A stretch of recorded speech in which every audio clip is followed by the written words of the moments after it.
Chapter 1176. Did Yun Jian mean that she was going to attack? The sorcerer goddess was going to attack? The people from the sorcerer tribe were all stunned. They stared at Yun Jian, as if they had seen their savior. Ce who stood beside Yun Jian had a faint glint in his eyes. He suddenly arched a brow, as if he had a plan in mind. Right now, Yun Jian was standing in front of everyone with an imposing aura. Her red lips curled into a chuckle. Lead the way. Yun Jian's aura was very strong. Even though she did not have any spiritual power, no one could ignore her aura. She was like a king. Sorcerer goddess, follow me. Wulan quickly stood up and walked in front to lead the way for Yun Jian. Just like that, the group of people went to the side courtyard in a grandiose manner. At this moment, in the side courtyard of the sorcerer tribe, it was a gloomy place surrounded by a bamboo forest. From time to time, the sound of birds chirping could be heard. In front of the side courtyard, a few well-dressed young men were holding 3 or 4 young girls from the sorcerer tribe and touching them. Hee ha ha ha, run. Run again.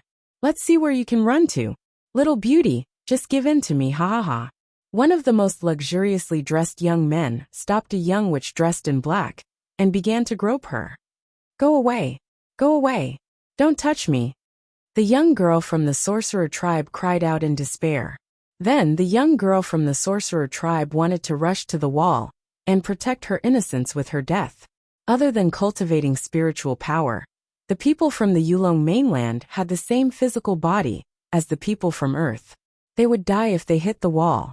However, before the young girl from the sorcerer tribe could rush over, the chubby young man grabbed her hand and said, Hee, little beauty, I haven't had my fun yet. How can I let you die?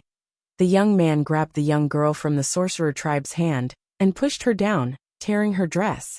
Before the chubby hand could reach the young girl from the sorcerer tribe, the young man suddenly felt a strong force kick his waist. Then, the young man was sent flying by the strong force. Bam! The young man did not even have the chance to react before he was kicked far away by Yun Jian, who suddenly appeared. Puffed. The young man was sent flying and spat out a mouthful of blood. The other young men from the Morong family, who wanted to defile the pure young girl from the sorcerer tribe, were stunned. They were all shocked by Yun Jian's appearance. Little beauty, who are you? One of the young masters was the first to react. When he saw Yun Jian's pretty face, he nearly drooled. The young man from the sorcerer tribe who was kicked by Yun Jian stood up in less than 2 seconds. Looking at Yun Jian's beautiful face, the young man's heart was itching. However, when he thought of Yun Jian's kick, he wanted revenge no matter what. Thus, the young man wiped the blood from his mouth and said angrily to Yun Jian, Where did this little beauty come from? How dare you kick me? I'll teach you a lesson. As he spoke, the young man gathered his spiritual power and attacked Yun Jian. Lan Su, Wulan, and the rest who were following behind were shocked when they saw this. Yun Jian did not have any spiritual power. The sorcerer god had just returned. How could she fight against the Morong family? However, just as the young man gathered his spiritual power, his fist was already in front of Yun Jian. Chapter 1177. The moment the young man gathered his spiritual energy and hurled it at Yun Jian with a spiritual energy that only existed in Yulong mainland, Yun Jian was stunned. Just when he was 3 meters away from Yun Jian, the spiritual power surrounding the young master suddenly disappeared. However, the young master's fist was already swinging towards Yun Jian, and he could not retract it. In the Yulong continent, spiritual power was the most important thing. As a citizen of the Yulong continent, they only had one more spiritual power than the people of Earth. In other aspects, the people of the Yulong continent were no different from the people of Earth. In other words, if the people of the Yulong continent suddenly lost their spiritual power, coupled with the fact that the people of the Yulong continent relied on their spiritual power and did not have much physical training, the people of the Yulong continent, who lost their spiritual power, were even weaker than the people of Earth. The young master looked strong because of his spiritual power. However, when he was less than 3 meters away from Yun Jian, his spiritual power suddenly disappeared. It was as if the young master had suddenly become an earthling without spiritual power. He was even weaker than the people of Earth, in terms of physical strength. He was even weaker than the people of Earth. For such a person to be in the hands of Yun Jian, who was known for her decisiveness in killing, it was easier than killing an ant. Everyone present was dumbfounded. However, in the next second, they saw the young master being kicked by Yun Jian into a huge rock far away. His internal organs were smashed, and he died on the spot. Everyone was stunned by this scene. However, what shocked everyone was that Yun Jian's ruthless skills were only one of the reasons. The most important point was that there was only one person in the world who could make anyone from the Yulong continent lose all their spiritual power within 3 meters of them. That person, she was Sorcerer Goddess. Sorcerer Goddess has returned. Sorcerer Goddess, please ensure the prosperity of the Sorcerer tribe forever. Sorcerer Goddess. Sorcerer Goddess. In an instant, the people from the Sorcerer tribe who came along all screamed. Their shouts shook the sky. Sorcerer Goddess had really returned. Because of Yun Jian's move just now, she was able to make anyone from the Yulong continent lose their spiritual power within 3 meters of her. This was the essence of the Sorcerer Goddess. The reason why the Sorcerer Goddess in her previous life was so strong was because of her unique physique. As for the second reason, it was because of her strong spiritual power. However, Yun Jian, who did not have spiritual power, was unrivaled in the Yulong continent. Of course, she could make anyone from the Yulong continent lose their spiritual power within 3 meters of her, turning them into an earthling like her. Based on this alone, Yun Jian was unrivaled in Yulong mainland. This was the Sorcerer Goddess of the Sorcerer tribe. She was the reason why she was strong. The Sorcerer tribe, the Sorcerer Goddess. At this moment, the young masters of the Morong family looked as if they had eaten dog poop. Who in the Sorcerer Goddess in the Sorcerer Goddess? In the Yulong continent, who did not know that the Sorcerer God had a physique that could make people within 3 meters lose all their spiritual power in an instant. However, the young lady in front of them was actually the Sorcerer Goddess. This was too inconceivable, wasn't it?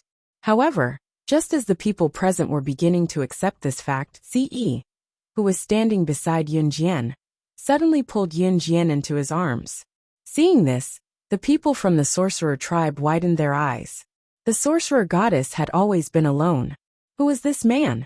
How could he pull the Sorcerer Goddess into his arms? However, before the crowd could react, Ce stretched out his hand. He stretched out his hand and used a spiritual power that was enough to destroy the entire Yulong continent to grab the young masters of the Morong clan. In the next second, the young masters of the Morong clan were smashed into a river of blood by Ce's mental strength. A few living people, not even a single bone was left. They were crushed into blood on the spot by someone's mental power. The people from the Sorcerer tribe widened their eyes in fear.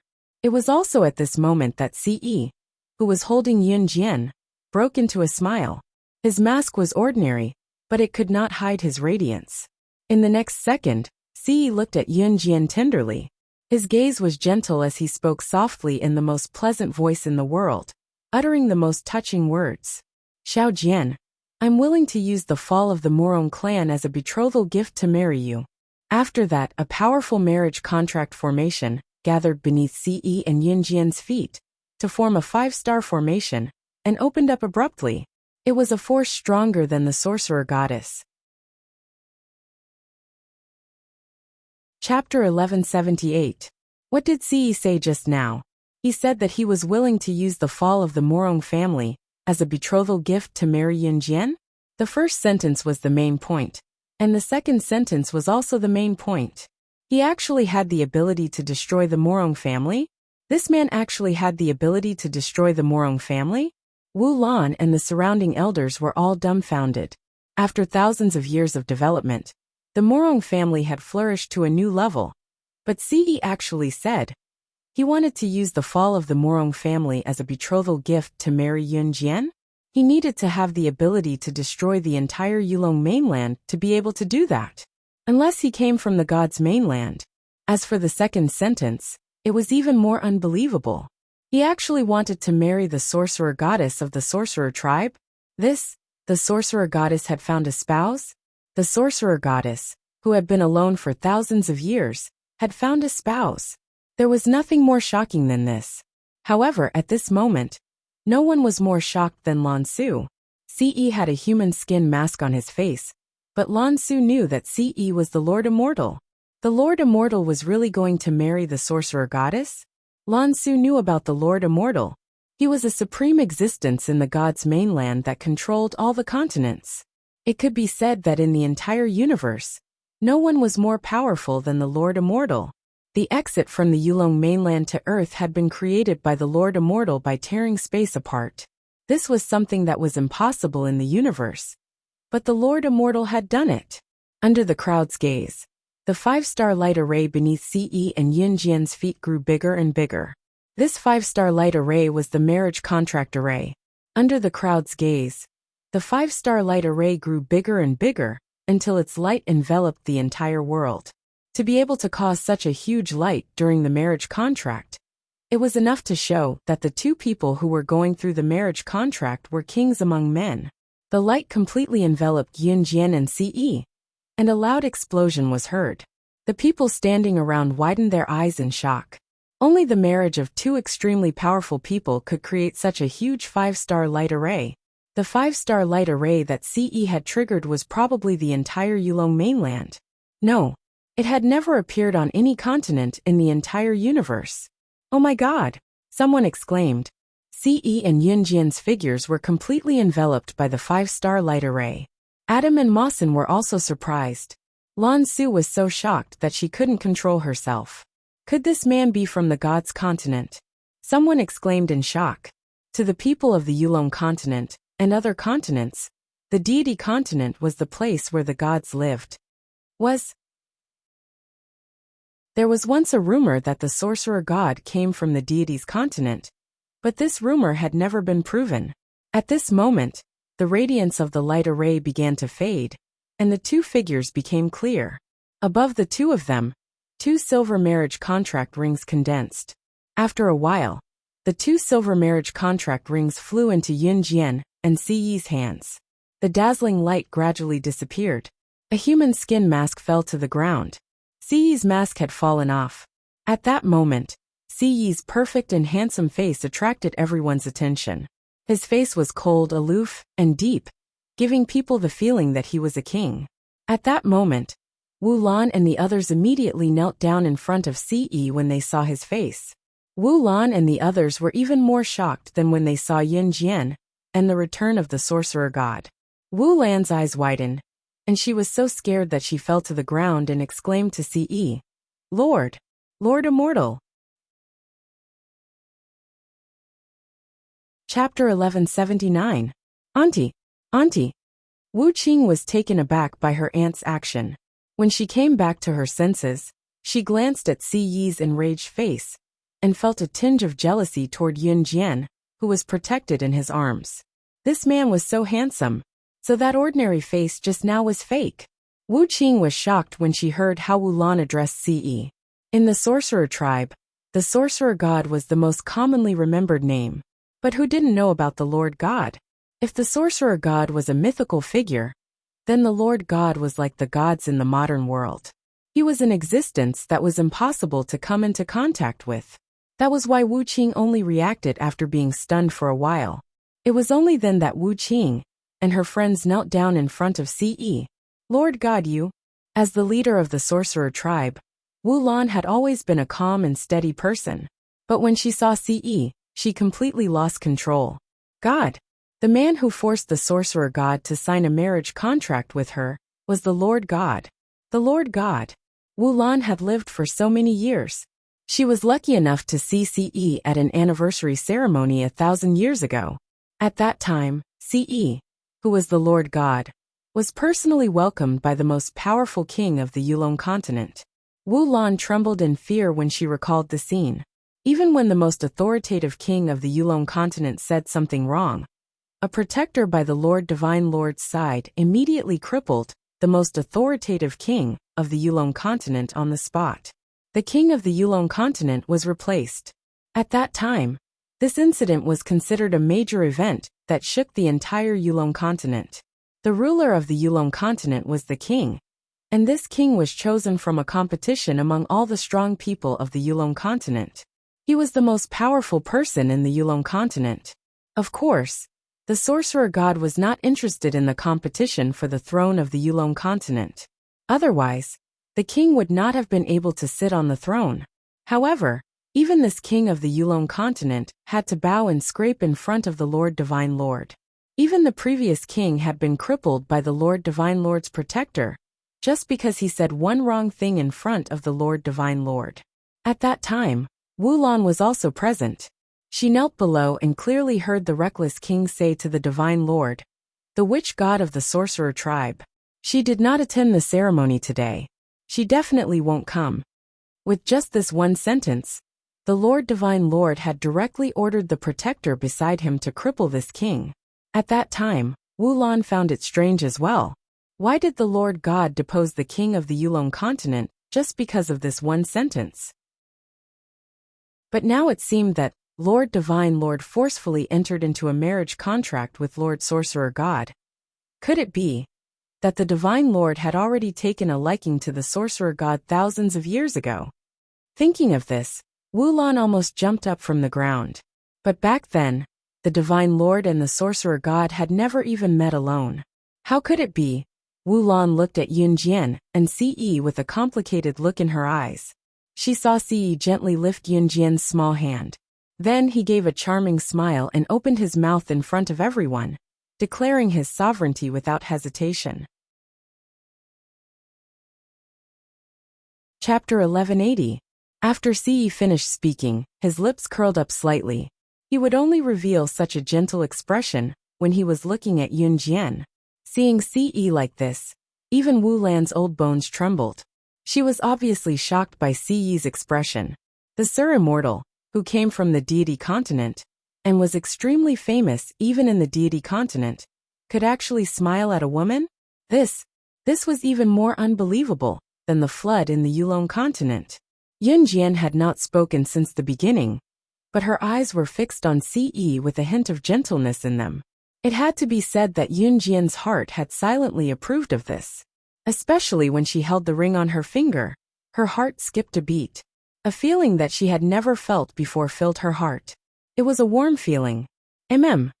Just as Wulan and the rest thought that Yunjian would say something, they heard Yunjian softly agree. Then she blushed. The sorcerer goddess was blushing? The surrounding people all looked on in a daze, unable to react for a while. Even Emo's son, who was standing at the side, could not help but sigh at this scene. His young master's actions were so fast. However, at this moment, Ce held Yunjian's small hand and turned to look at Wulan. His tall figure made people tremble just by looking at him. After a pause, just as Wulan knelt in front of Ce, and was so frightened by Ce's aura that she did not dare to move, Ce's cold voice sounded, "Morong clan, lead the way." Hearing Ce's words, Wulan and the rest of the sorcerer tribe quickly understood. Was the Sur Immortal going to stand up for the sorcerer tribe? The Morong clan was definitely done for this time. For thousands of years, the Morong clan had humiliated the innocent girls of the sorcerer tribe to the point that both humans and gods were furious. This time, the sorcerer goddess had returned. The Sur Immortal had also become the sorcerer goddess's man. The Morong clan was finished. Wulan quickly stood up and led the way like the wind, leading everyone to the Morong family. She could not wait to destroy the Morong family. The members of the shaman tribe hated the Morong family to the core. At this moment, in front of the main hall of the Morong family, there were many people sitting here. There were both men and women, but most of them were older. There were also a few younger ones. These young people were undoubtedly the hope of the Morong family's new generation. At that moment, an old man who appeared to be in his 40s was sitting at the very top of the Morong family. He was without a doubt the head of the Morong family, Morong Jing. At this moment, Morong Jing was sitting at the top, looking down at the group of people below. "You are where's Huar?" Morong Jing asked solemnly, as he turned to look at a young man with decent looks. He patriarch him? He brought people to the shaman tribe. He said that he wanted to find a clean girl from the shaman tribe to have some fun with. The young man called Yua laughed cruelly and spoke in an extremely lascivious manner. This person's name was Morongyu. He often went to the shaman tribe to persecute poor girls. I told you not to go to the shaman tribe to cause trouble. You better take it easy in the future. If one day, the sorcerer goddess of the shaman tribe returns, When Morongjing mentioned the sorcerer goddess of the shaman tribe, his voice trembled with fear. However, before Morongjing could finish speaking, Morongyu snatched the right to speak. Hey patriarch! Where did this sorcerer goddess come from? If the shaman tribe really had a sorcerer goddess, how could they have fallen to their current state? Hehe, those girls from the shaman tribe are really clean. TSK, I don't even want to get out of their bed. Morongyu spoke even more impudently. Chapter 1181. Don't talk nonsense. The sorcerer god of the sorcerer tribe has never lied. Morongjing was obviously much more mature than Morongyu. He frowned and said, Morongjing had already existed when the sorcerer god of the sorcerer tribe existed. However, at that time, Morongjing was a person with no status at all. Therefore, he was not qualified to see the sorcerer god, or the divine lord's true appearance. However, even if he had never seen the sorcerer god, or the divine lord's true appearance, Morongjing had heard a lot about them. The deeds of the sorcerer god of the sorcerer tribe could be considered a legend. Therefore, Morongjing was secretly afraid when he saw his juniors treat the sorcerer tribe members like this. If the sorcerer god came back one day and saw this, wouldn't the Morong family be finished? Oh, clan leader, what era is it now? What sorcerer god? I think it's just the sorcerer tribe's imagination. Besides, even if the sorcerer god comes back, what can she do? Ha ha ha. I don't believe that even if the sorcerer god comes back, with the sorcerer tribe's current ability, they will still obediently become our slaves. Morongyu said confidently. As he spoke, he stuck out his tongue and licked his lips. He was already thinking about how to play with the girls of the sorcerer tribe. However, just as Morongyu finished speaking, the door in front of the hall was suddenly kicked open by someone. Morongjing's eyelids twitched. He was so scared that he sat up straight. However, at this moment, a slender figure stopped and entered. Then, a tall figure followed this slender figure into the hall. Behind them, many people dressed as sorcerer tribe members walked in. When Morongjing saw this scene, his eyelids twitched and he couldn't help but stand up. When he saw Yunjian and Ce, who were the first to enter, Morongjing frowned. He had never seen the sorcerer god, let alone had the right to see the divine lord. Therefore, Morongjing didn't recognize them at all. When he saw the clan leader of the sorcerer tribe, Wu Lan, who was standing behind Yunjian and Ce, Morongjing stood up and walked over. Wu Lan, why did you bring a group of people and barge into the Morong family today? Morongjing naturally had to show the imposing manner of a clan leader. Especially now, the Morong family was no longer the family with no status. The Morong clan was now one of the 4 aristocratic families of the Yulong continent. His status was different from before. Morongjing's imposing voice made many of the Morong family members present feel respect for him. Their Murong family's patriarch was indeed different. Whether it was in terms of aura or strength, they were not to be underestimated. The Morong clan was indeed a dragon among men. As the Morong clan's influence grew, it wouldn't be long before they surpassed the #1 family in the Yulong continent, and truly became the #1 family in the Yulong continent. At that time, they would completely turn the women of the shaman tribe into the Morong family's slaves.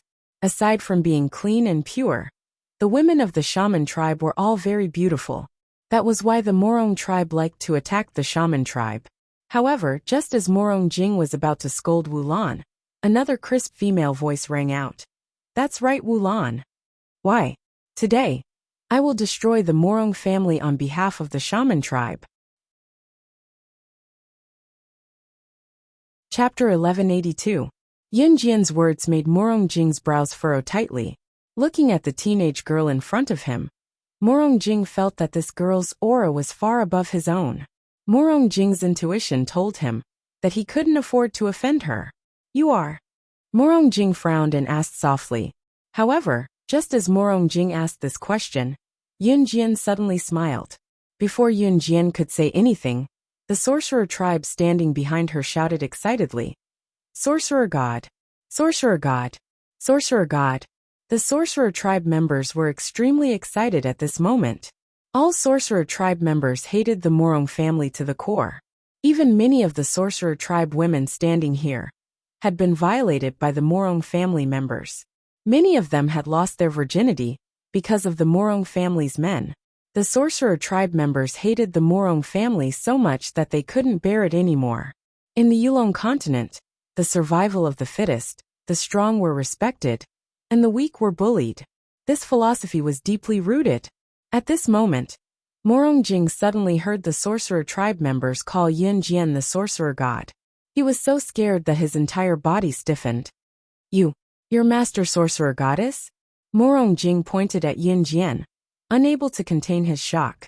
As for the group of people from the Morong family, they heard the sorcerer tribe members call Yun Jian. A few of the younger generation didn't know the sorcerer god's ability back then. So at this moment, they all laughed loudly. Especially Morong Yu. His laughter was especially intense. Ha ha ha. This girl is the sorcerer god? The legendary sorcerer god of the sorcerer tribe? This is a joke, right? I thought the sorcerer god of the sorcerer tribe was an old woman.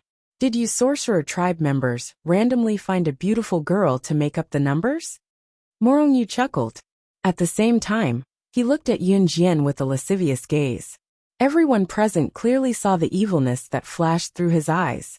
Morong Yu was staring at Yun Jian's ravishing face with a malicious gaze before he cackled and said, That's right, Yun Jian's pretty face. Little girl, you're so beautiful. Do you want to follow me? I guarantee that you'll have a good time. Before he could say the word heaven, Morong Yu suddenly felt an invisible hand grab his throat and lift him up from the ground. Cough cough cough. Morong Yu was startled. He desperately stretched out his hand, trying to break free from the invisible palm. Not far away, Ce stretched out his hand and used his spiritual power to lift Morong Yu up from the ground. Do you think a piece of trash like you can covet my woman? Ce said coldly. As he spoke, a terrifying killing intent flashed across his eyes. Sorcerer God, Lord Divine Lord, please uphold justice for our sorcerer tribe. We'll return the humiliation that we've suffered for thousands of years to the Morong family. Wulan stood behind Ce. At the same time, she directly knelt down in front of Yun Jian and Ce and shouted loudly. Everyone from the sorcerer tribe knelt down in front of Yun Jian and Ce and shouted with all their might. Sorcerer God, Lord Divine Lord, please uphold justice for our sorcerer tribe. We'll return the humiliation that we've suffered for thousands of years to the Morong family.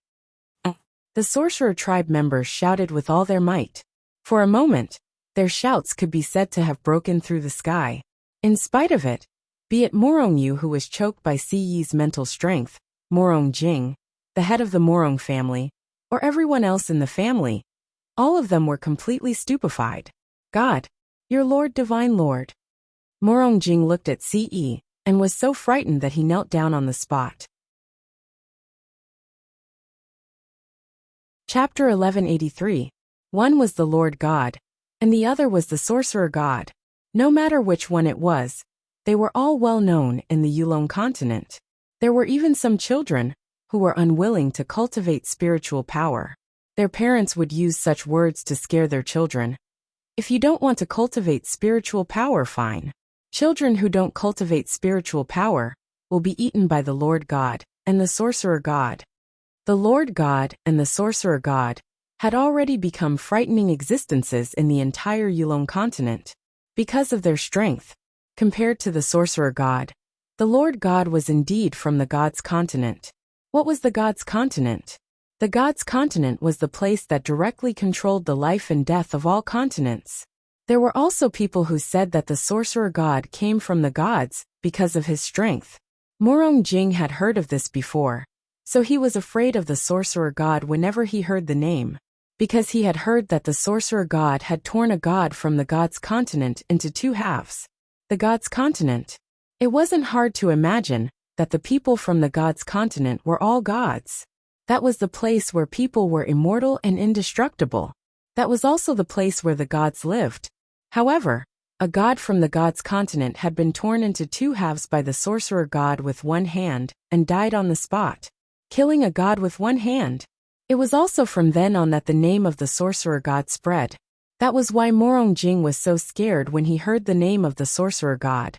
That was why the sorcerer god had become a terrifying existence in the hearts of countless people in the Yulong continent. As for the Lord God, there were rumors that the Lord God was the ruler of the gods' continent. There were also rumors that the Lord God was the son of the king of the gods' continent. No matter which continent, the ruler was called the king. There were many legends about the Lord God. Since the existence of the Yulong continent, the Lord God had never come to the Yulong continent more than 3 times. To the Lord God, this was a person that only existed in fantasy. Therefore, when Morong Jing heard that Ce was Lord Deity, the shock he felt was undeniable. God, Lord God, spare my life. Morong Yu, who was suspended in the air by Ce's mind power, finally believed it. He had never felt such a powerful force. Such a powerful force was enough to destroy the entire Yulong continent. Morong Yu started to get scared, so he begged Ce for mercy. Do you think I'll let you off the hook for coveting my woman? Ce sneered. His handsome face attracted everyone's attention. No one had paid attention to Ce's words. Everyone was shocked by Ce's identity. Lord Divine Lord actually came here personally. Everyone present trembled in fear when they heard this. They didn't even think about what Ce had said. However, everyone present had clearly heard Ce's words. My woman? Could it be the sorcerer god? Lord Divine Monarch and Lord Sorcerer? It was then that Morong Jing's attention was drawn to the pair of silver rings on Yun Jian and Ce's fingers that were obviously a pair. You've signed a marriage contract. Morong Jing was so scared that his whole body twitched. Lord Divine Lord and Lord Sorcerer God were married. Then Lord Divine Lord was one of the sorcerer tribe? He thought about how the Morong family had dealt with the sorcerer tribe. Morong Jing suddenly fell to the ground, as if he was paralyzed. The words that came out of his mouth made everyone in the Morong family fall into despair. Retribution! Retribution! The Morong family is doomed to be destroyed. Some of the younger generation were still unconvinced when they heard their clan leader say this. However, just as the younger generation was about to voice their dissatisfaction, Ce grabbed Morong Yu's hand and squeezed it with his bare hand. Pfft! Morong Yu was lifted into the air and crushed.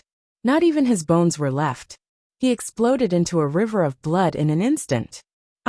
Seeing this bloody scene, the unconvinced younger generation of the Morong family were so scared that they all trembled and huddled together. Chapter 1184. Everyone present was shocked by the scene in front of them. Ce had actually crushed a living person so cruelly. Not even his bones were left behind. How powerful must he be to be able to do such a thing? He hadn't even gotten close to Morong Yu's body. He had crushed Morong Yu's entire body from a distance. Clan leader, save us. Clan leader, save us. The younger generation of the Morong family all gathered behind Morong Jing and desperately begged for help. They couldn't stop trembling. We were wrong. We won't dare to lay our hands on the sorcerer tribe anymore. Clan leader, please save us. Please save us. The younger generation of the Morong family were so frightened that they almost peed their pants. At this moment, they were all hiding behind Morong Jing and desperately begging for protection. When they had laid their hands on the innocent young girls of the sorcerer tribe, the younger generation of the Morong family had never shown mercy. A cruel murderous intent flashed in Yun Jian's eyes. She had not come to the Yulong mainland for the sorcerer tribe. She had heard that the mysterious person behind the Inferno Ring had come from the Yulong mainland.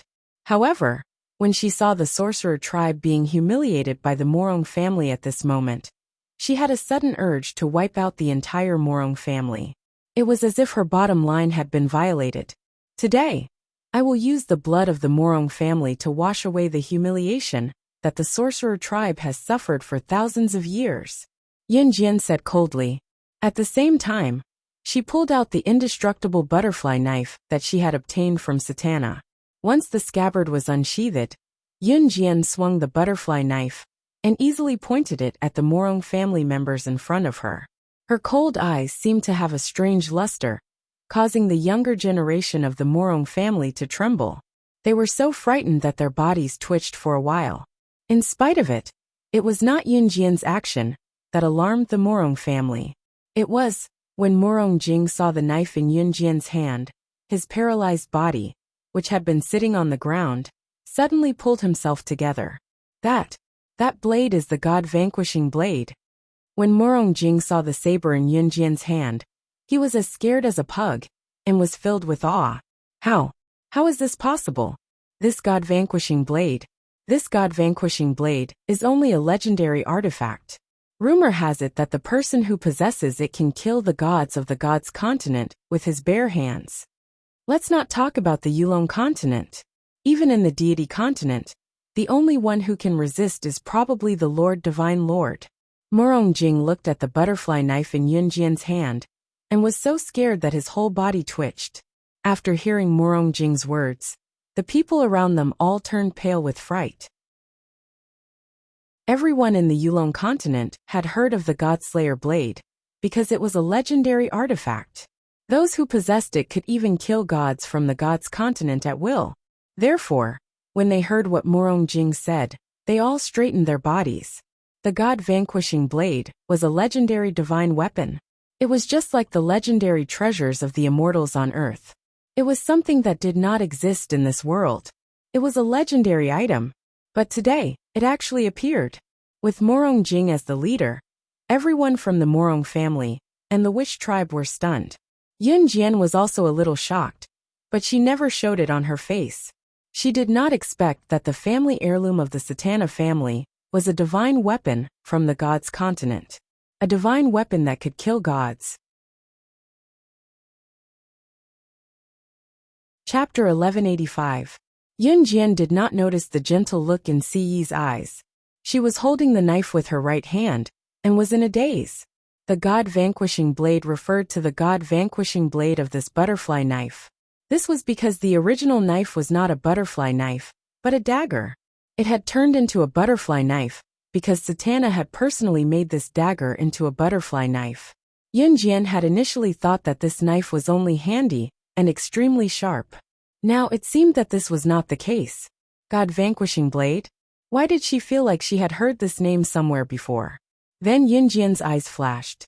She suddenly thought of Si Yi's actions just now. He did not lose his powers. He even forcefully activated the marriage contract array, and forced her to sign a marriage contract with him. Yun Jian's face turned slightly red at the thought of this. However, she quickly regained her senses.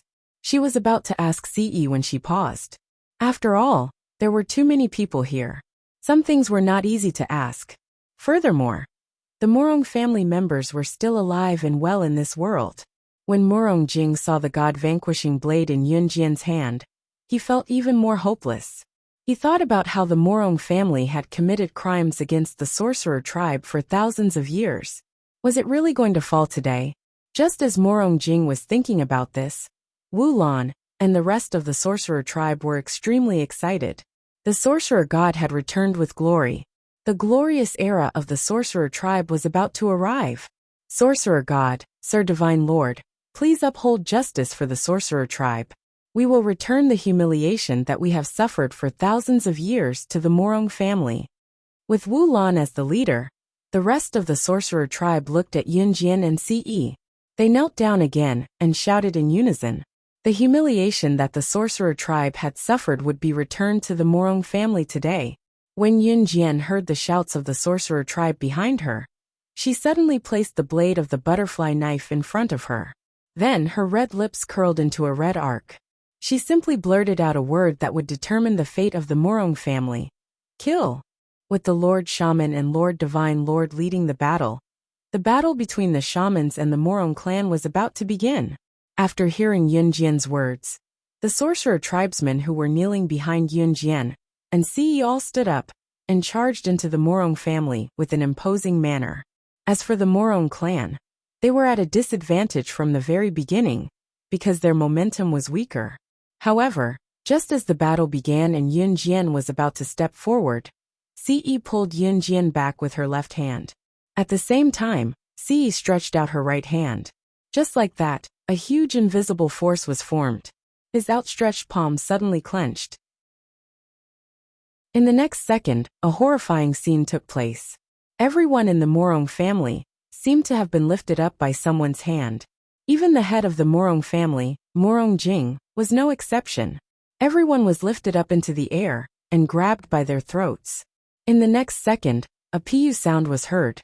Everyone in the Morong family was lifted up into the air, and Ce clenched his fist. In just an instant, the thousands of people in the Morong family were reduced to blood with a pu sound. Not even a single bone was left. Thousands of people were reduced to blood in an instant. Blood flowed like a river. The sorcerer tribesmen were stunned. While they were relieved that they were not from the Morong family, they could not help but panic at the power of the Lord Divine Lord. This was the dignity of a strong person. If he wanted to destroy an aristocratic family that had accumulated over thousands of years in the Yulong continent, he could do it with just a wave of his hand.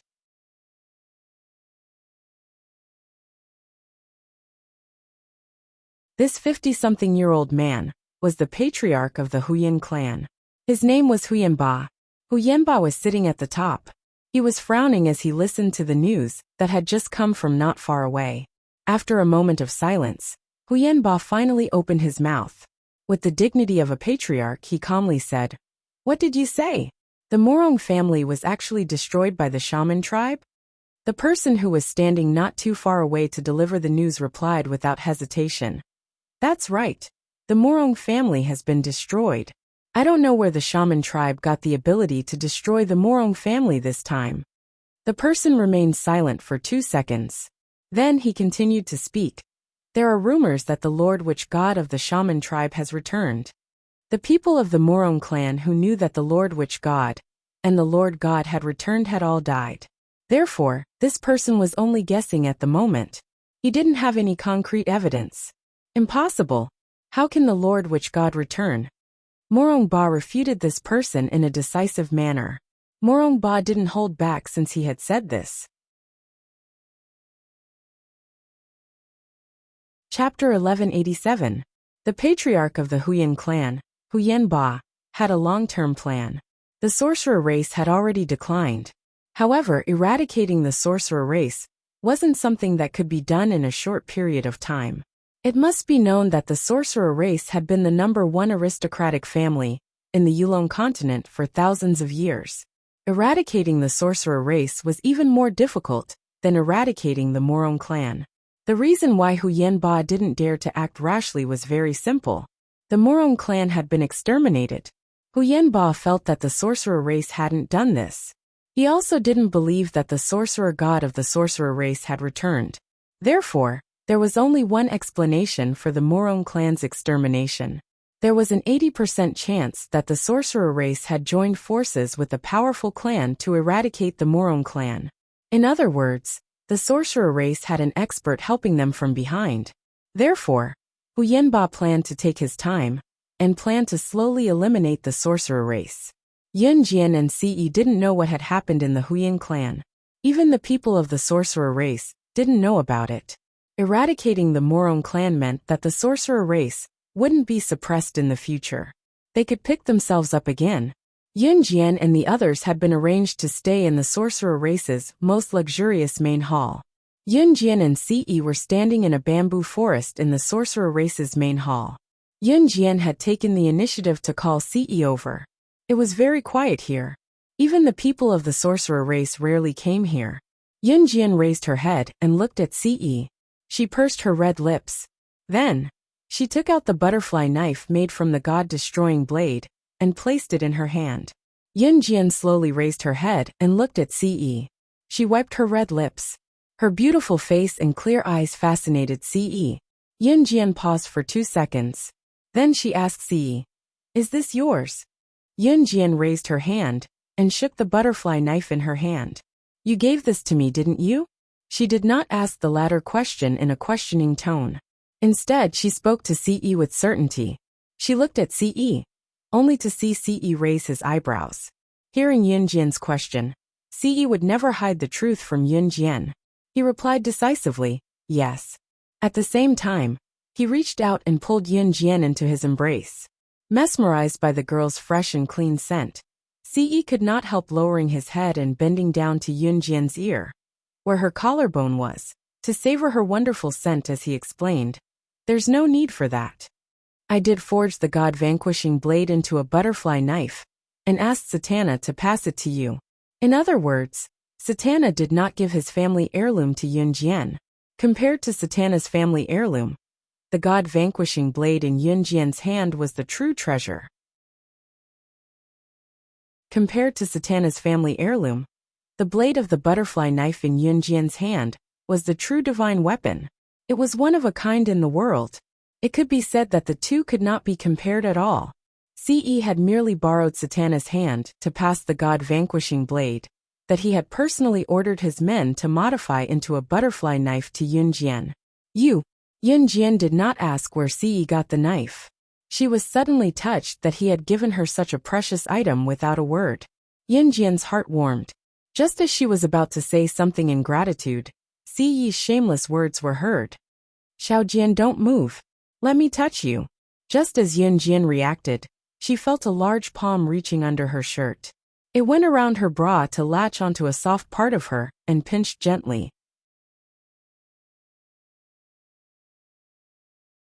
Chapter 1188.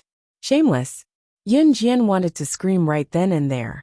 It had never crossed her mind that Ce, who looked dignified and handsome on the surface, who was completely uninterested in women, was hiding such a... Just as she thought about it, Yunjian felt a large palm clasping a certain P in front of her chest. The feeling was truly, "Let go." Yunjian did not hold Ce's hand, but she pushed Ce away with her flushed cheeks. As she spoke, she could not help blushing. How could Ce do as she wished? Finally, he had a lovely wife, and he was a normal man now. If it were not for the fact that his Xiaojian was still young, he would have tortured her to the point where she could not get out of bed for days. "Be good, let me touch you." Ce pressed his lips to Yunjian's ear and blew softly. If there was someone standing behind Ce right now, they would only see Ce bending down slightly. His actions and demeanor all revealed his handsomeness. No one would have thought that the prim and proper Ce was doing something so embarrassing to Yunjian. "Don't. We're outside. Someone will come." Ce's action made Yunjian blush. She was certain that she had never done something so thrilling in her life. They were in the wild too. Although this was the territory of the witch tribe, the bamboo forest was near the mountain. They were in the wild with no one around. Yet he was doing this to her. If someone were to see this, just as she thought about it, a voice rang out. "There's no one here. Come here and tell me." When Yunjian heard the voice, so did Ce, who stood behind her. There was a glint in Ce's eyes. With a smirk, he wrapped his other arm around Yunjian's slender waist, while his other hand was wrapped around the girl's bountiful bosom that had never been claimed by anyone, unwilling to withdraw. In the next second, when the person who spoke was about to lead another person over, Ce hugged Yunjian and darted into a bush that was as tall as a person not far away. Seeing that someone was really coming over, and Ce was rubbing a certain part of hers gently, Yunjian felt her face burning. As she thought about it, she peeked out from the bush and saw Lan Su and Wu Lan coming over. It was obvious that Wu Lan was the one who spoke just now. Wu Lan was the leader of the sorcerer tribe, and had led the sorcerer tribe for thousands of years. Hence, she had a lot of authority in the sorcerer tribe. Lan Su followed them. She and Wu Lan did not notice Yunjian and Ce, who were hiding in the bush. At this moment, Wu Lan walked over and turned to look at Lan Su. Suddenly, Wu Lan's gaze sharpened.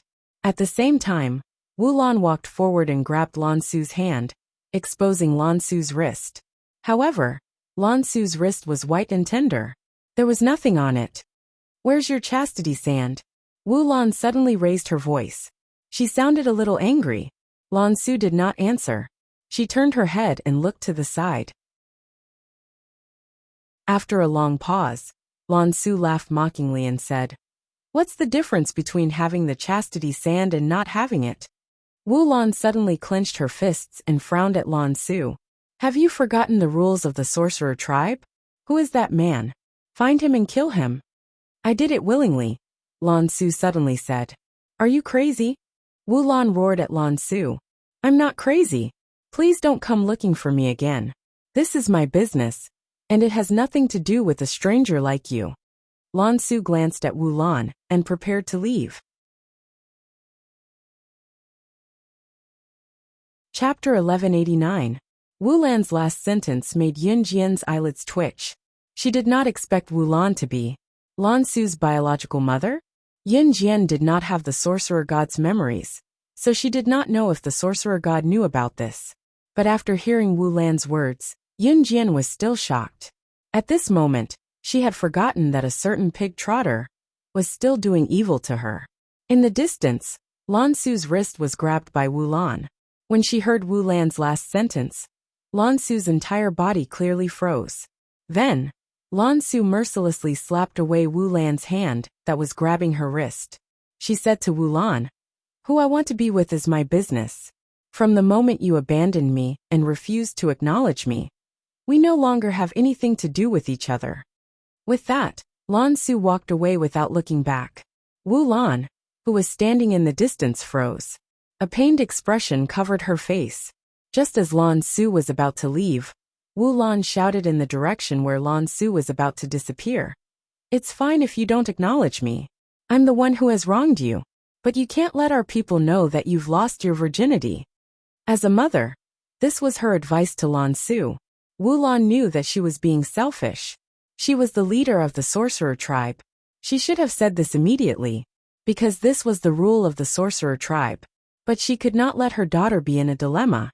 Wu Lan stood there and pondered for more than 10 minutes. In these 10 minutes, Yun Jian did not dare to make a sound. This allowed Ce to take advantage of her. After Wu Lan left, Ce brought Yun Jian out of the bushes.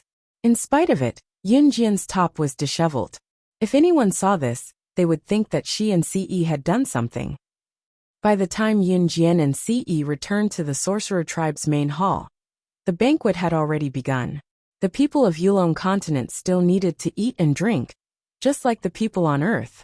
Apart from having a constitution that allowed one to cultivate, as well as being able to easily live for over 1,000 years, as long as one cultivated. His other physiques were exactly the same as those of the people on Earth. After dinner, Yun Jian asked Wu Lan some questions. She came here to find the whereabouts of the mysterious man. Moreover, Yun Jian did not intend to stay for long this time. Hearing that Yun Jian would soon return to Earth, Wu Lan and the people of the sorcerer tribe were disappointed.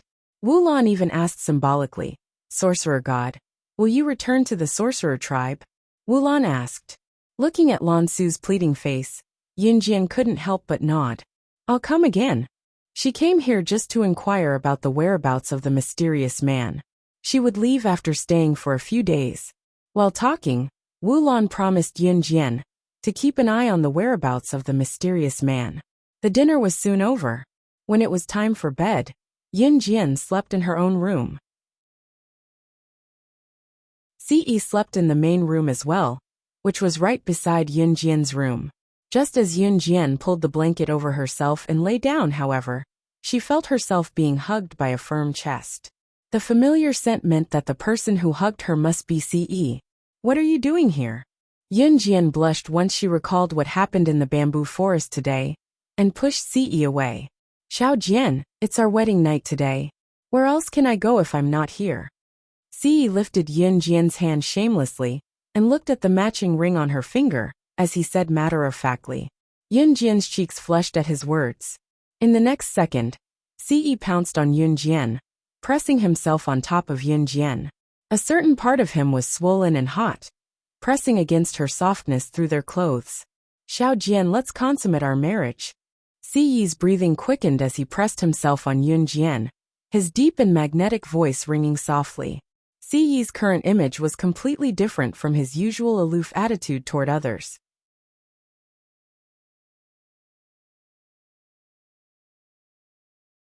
Chapter 1190.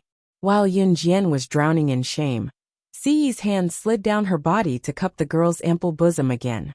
Since Siyi had signed a marriage contract with her, tonight was indeed their wedding night. In the dark, Yun Jian extended her hands and placed them on Siyi's firm chest. Just as she placed her hands on Siyi's chest, a sharp glint flashed in Siyi's dark eyes. His Xiaojian knew how to take the initiative now. Just as Siyi thought about it, Yun Jian pressed her lips together. Her action was different from before. Even in the dark, Siyi could clearly see Yun Jian's pursed lips. Her bashful action was like a young woman who had just gotten married. Siyi was mesmerized. Be it in the past or now, the only person who could mesmerize him was his Xiaojian. Siyi was currently on top of Yun Jian, a certain swollen part of his body pressing against her soft hole. Despite being separated by 2 layers of clothes, it was unbearably hot. In the dark, Yun Jian's cheeks flushed even more. She turned her face to the side as she squirmed under Siyi, bashfully like a young girl who had no experience in sex. Both of them were pressed together at a certain spot. Feeling it, Siyi was close to spitting fire. Xiaojian, don't move. Siyi was at the limit of his tolerance. He was a normal man. Facing the woman he loved, especially when they were pressed so close together, Yun Jian was still squirming. It was as if she was telling him to F***ck her. F***ck her. Yun Jian was about to speak, but Siyi covered her lips with his. She did not close her eyes, but she could clearly see Siyi's sharp eyes with long and narrow lashes. Siyi kissed her for a while. Yun Jian's eyes were wide open throughout, blinking up and down. It was only when she was almost out of breath from the kiss that Siyi let go of her lips. Yun Jian panted softly. At the same time, she could feel the chilliness on her upper body. She did not know when Siyi had taken off her top, even her bra. His palms were large, but Yun Jian was well developed. His palm could not even cover one of her twin peaks. Yun Jian's cheeks felt like boiling water as she blushed in embarrassment. Siyi went to Yun Jian's ear and coaxed her softly. Xiaojian, call me by my name. She had never called him by his name before. He looked at Yun Jian expectantly while his hands never stopped moving. Yun Jian felt her breasts swell. She pushed Siyi, but he could not get up. It was true that he was stronger than her. Yun Jian's cheeks were still flushed. When Siyi went close to her side, she suddenly called out softly, "Hubby." Siyi, who only wanted to hear Yun Jian call him by his name, was stupefied on the spot by the soft voice. What did she call him? While Siyi was stunned, Yun Jian suddenly gave him a hard shove. Her push pushed Siyi down, and she flipped over to straddle him, turning the position of being on top of a man from a woman's bottom to being on top of a woman from a man's bottom. Her lower body was still wearing pants, but her upper body was already naked. In spite of it, Siyi was dressed neatly, as if he was a gentleman who came to watch a show. Yun Jian bent down and pressed her chest against Siyi's chest. She removed Siyi's top quickly and said with a smile, "Fair enough. I'm the one on top."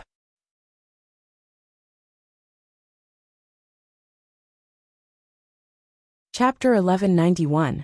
It turned out that she had called him hubby, just now to distract him, so that she could turn the tables and take control of the situation. When Siyi learned of Yun Jian's intention just now, he was not angry. Instead, he looked at Yun Jian with a smile. "Say it again," he told Yun Jian gently, not planning to press Yun Jian beneath him again. His Xiaojian was the only one in this world who could distract him. Only his Xiaojian was the only person in the world who could do whatever she wanted to him. Siyi thought that even if his Xiaojian held a knife to his neck or killed him, he would dote on her without hesitation. Even if she were to wreak havoc in an Hun group, not only would he not stop her, he would even help her. Siyi had never thought that he would one day become like this for a woman. "What are you shouting for?" Yun Jian was suddenly playful. She sat on Siyi's upper body, their private parts pressed together, with only 2 thin pieces of pants between them. Yun Jian, who was sitting on Siyi, purposely bent down to press her chest against his as she spoke, her waist moving her lower body and twisting it twice. Siyi was almost burning with lust. He grabbed Yun Jian's soft hand and pressed Yun Jian beneath him once more. Siyi's breathing was ragged as he panted with a smirk.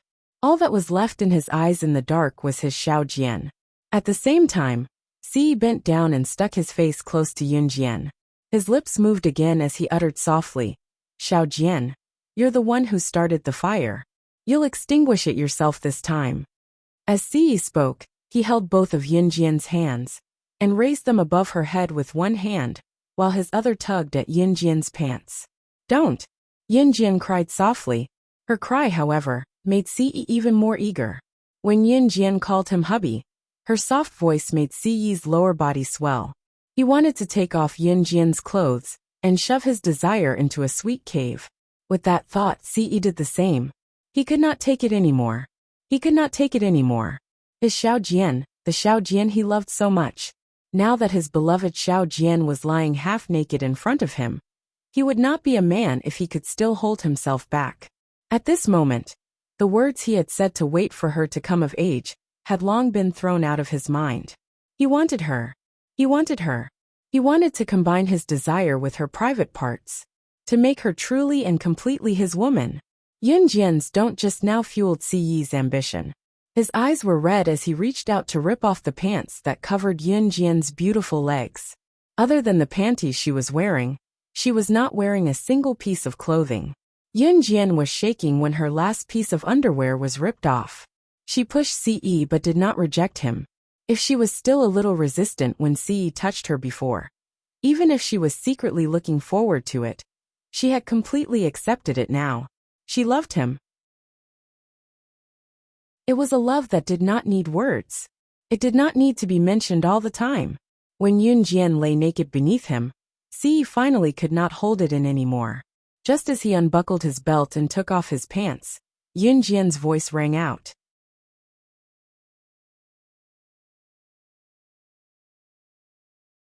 Chapter 1192. Ce was even more aroused by Yun Jian's initiative. He kicked the offending clothes to the floor and pounced on Yun Jian. He nibbled from her lips to her earlobes, and then to her collarbones before moving lower and lower until he reached the pair of plump softness. Looking at the softness, Ce could not hold himself back as he bent down and kissed her. Yun Jian shuddered at the man's sudden intimacy with the maiden's untouched territory. In spite of it, she hugged Ce back tacitly, unwilling to let go of him. Xiao Jian. The last words were buried between his teeth as Ce lowered his head and kissed the pea between her breasts effortlessly. His desire was once again delayed until it was pulled to the highest point. It was also at that moment that Yun Jian let out a moan that she did not even know what it was. In the end, Ce held his lust against Yun Jian and was about to break through everything. He paused and bent down to kiss Yun Jian for a while before asking, Xiao Jian, I'm going in. Yun Jian dared not look at Ce but she nodded. Needless to say, her rosy cheeks were flushed. Just as Ce was about to enter, however, a shout came from outside the door. It was very untimely. Young madam, something happened to Lan Su. Young master isn't in the room, so I'm here to look for you. He didn't need to listen to this familiar voice to know that the owner of this voice was Mo Senator Ce, who was going to break through the last hurdle and make the person he loved completely his. Heard the voice that came at an untimely moment. He almost punched the bedsheets. Resisting the urge to strangle Mo Senator Ce's muffled voice rang out. Go outside and wait. Mo's son did not enter the room. He stood outside the door and shouted into Yun Jian's room. He dared not enter the young madam's room casually. If he did, it would be strange if his young master did not kill him. However, when he heard his young master's voice coming from inside the room, Mo's son was completely stunned. He stood there stupidly, and the anxiety in his heart was instantly forgotten. For a moment he really couldn't react. Get the hell away from me. This was one of the few times Ce lost his temper. Seeing that Mo's son was still outside the door, Ce growled again.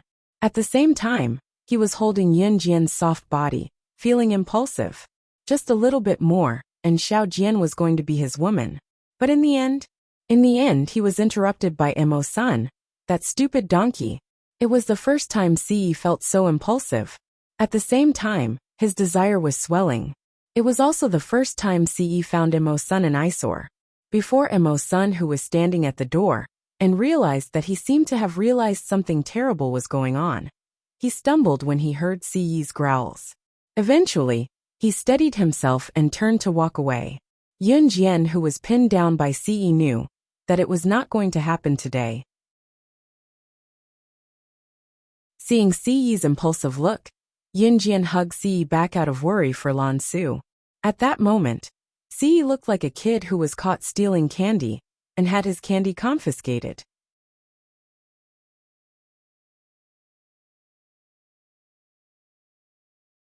Chapter 1193. As Yun Jian spoke, she glanced at Siyi, who had a dark expression on his face. She had never seen Siyi with such a dark expression before. Looking at his dark face and his uncontrollable expression, Yun Jian snickered. Then, she gently pushed Siyi away and quickly put on her clothes. After she was properly dressed, Yun Jian paused for a moment. Then, she walked over to Siyi and gently gave him a kiss. It was only then that Siyi's handsome features relaxed slightly. He kissed the girl's sweet lips for a while before releasing the frown that was initially furrowed. "I'll go too." Seeing that Yun Jian had quickly put on her clothes, Siyi also quickly put on his clothes. Out of the corner of his eye, he caught a glimpse of the red hickeys around Yun Jian's collarbone. Those were obviously marks left by himself. Siyi's face that was dark earlier was now relaxed. Suddenly, Siyi felt a sense of joy. Although he hadn't completely taken over her body, he had touched her from head to toe. Not only had he touched her, he had even kissed her. Where could she escape to in this lifetime? His woman one day would completely become his. Even if he had to climb a mountain of swords or plunge into a sea of fire, he would accompany her. He would pamper his woman. Whoever liked to watch could go and be envious. Seeing that Yun Jian didn't realize that there were red hickeys planted on her body, Siyi's eyes lit up. It was bright red, especially under the light. As long as one glanced at it, it could be seen clearly. Siyi's lips curved into a handsome smile. He didn't remind her, and was already dressed properly. However, Yun Jian ran out and Siyi followed her. After all, Lan Su had been with Yun Jian for such a long time. She had developed feelings for Yun Jian. Furthermore, in Yun Jian's heart, she had already treated Lan Su as one of her own. If that wasn't the case, Yun Jian wouldn't have been the first to rush forward when she saw the Morong family bullying the witch tribe. It was precisely because the Morong family had attacked Lan Su and Adam on Earth. Adam had been seriously injured when he was ambushed in order to protect Lan Su. It was also because of this that Yun Jian had a bad premonition when she recalled the conversation between Lan Su and Wu Lan in the bamboo forest. Hence, she walked even faster. At this moment, in the witch tribe's main hall, Lan Su was standing in front of Wu Lan and the other witch tribe elders beside her. Wu Lan's expression was terrible. As for the other elders of the sorcerer tribe, their attitudes were unyielding. In front of the witch tribe's main hall, Adam had just run over from his bedroom when he heard the commotion. However, he was stopped outside the main hall by the witch tribe. The sky was dark and silent. When Adam was stopped, Yun Jian had already walked over with Siyi. Seeing Yun Jian, the witch tribe maid who stopped Adam immediately let them in. "Sir God and Lord Witch God, please enter." Yun Jian understood. Just as she walked in with Siyi, she saw Adam and Mo's son, who had rushed over, being stopped by the witch tribe maid again. "Let them in," Yun Jian ordered. The witch tribe maid didn't dare to disobey, and immediately let them in. When Yun Jian and the rest walked into the main hall, they saw Lan Su standing in front of a group of people. Among them, an extremely ugly-looking elder was pointing at Lan Su and scolding her. "Losing your chastity before marriage. To think that you are the sorcerer god's protector. Losing your chastity mark before marriage is such an insult to public morals. Who allowed you to do this?" The female elder's words were very unpleasant. Just as the female elder spoke, however, Yun Jian's voice that was sharper and more forceful was heard.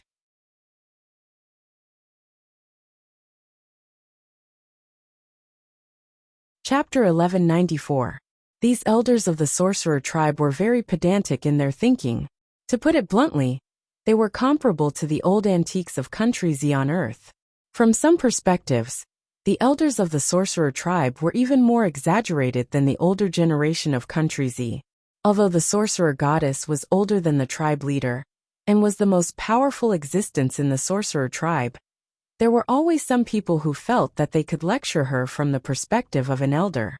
Even because Yun Jian looked younger, these elders of the sorcerer tribe were like Yun Jian's teachers, and wanted to lecture Yun Jian in every possible way.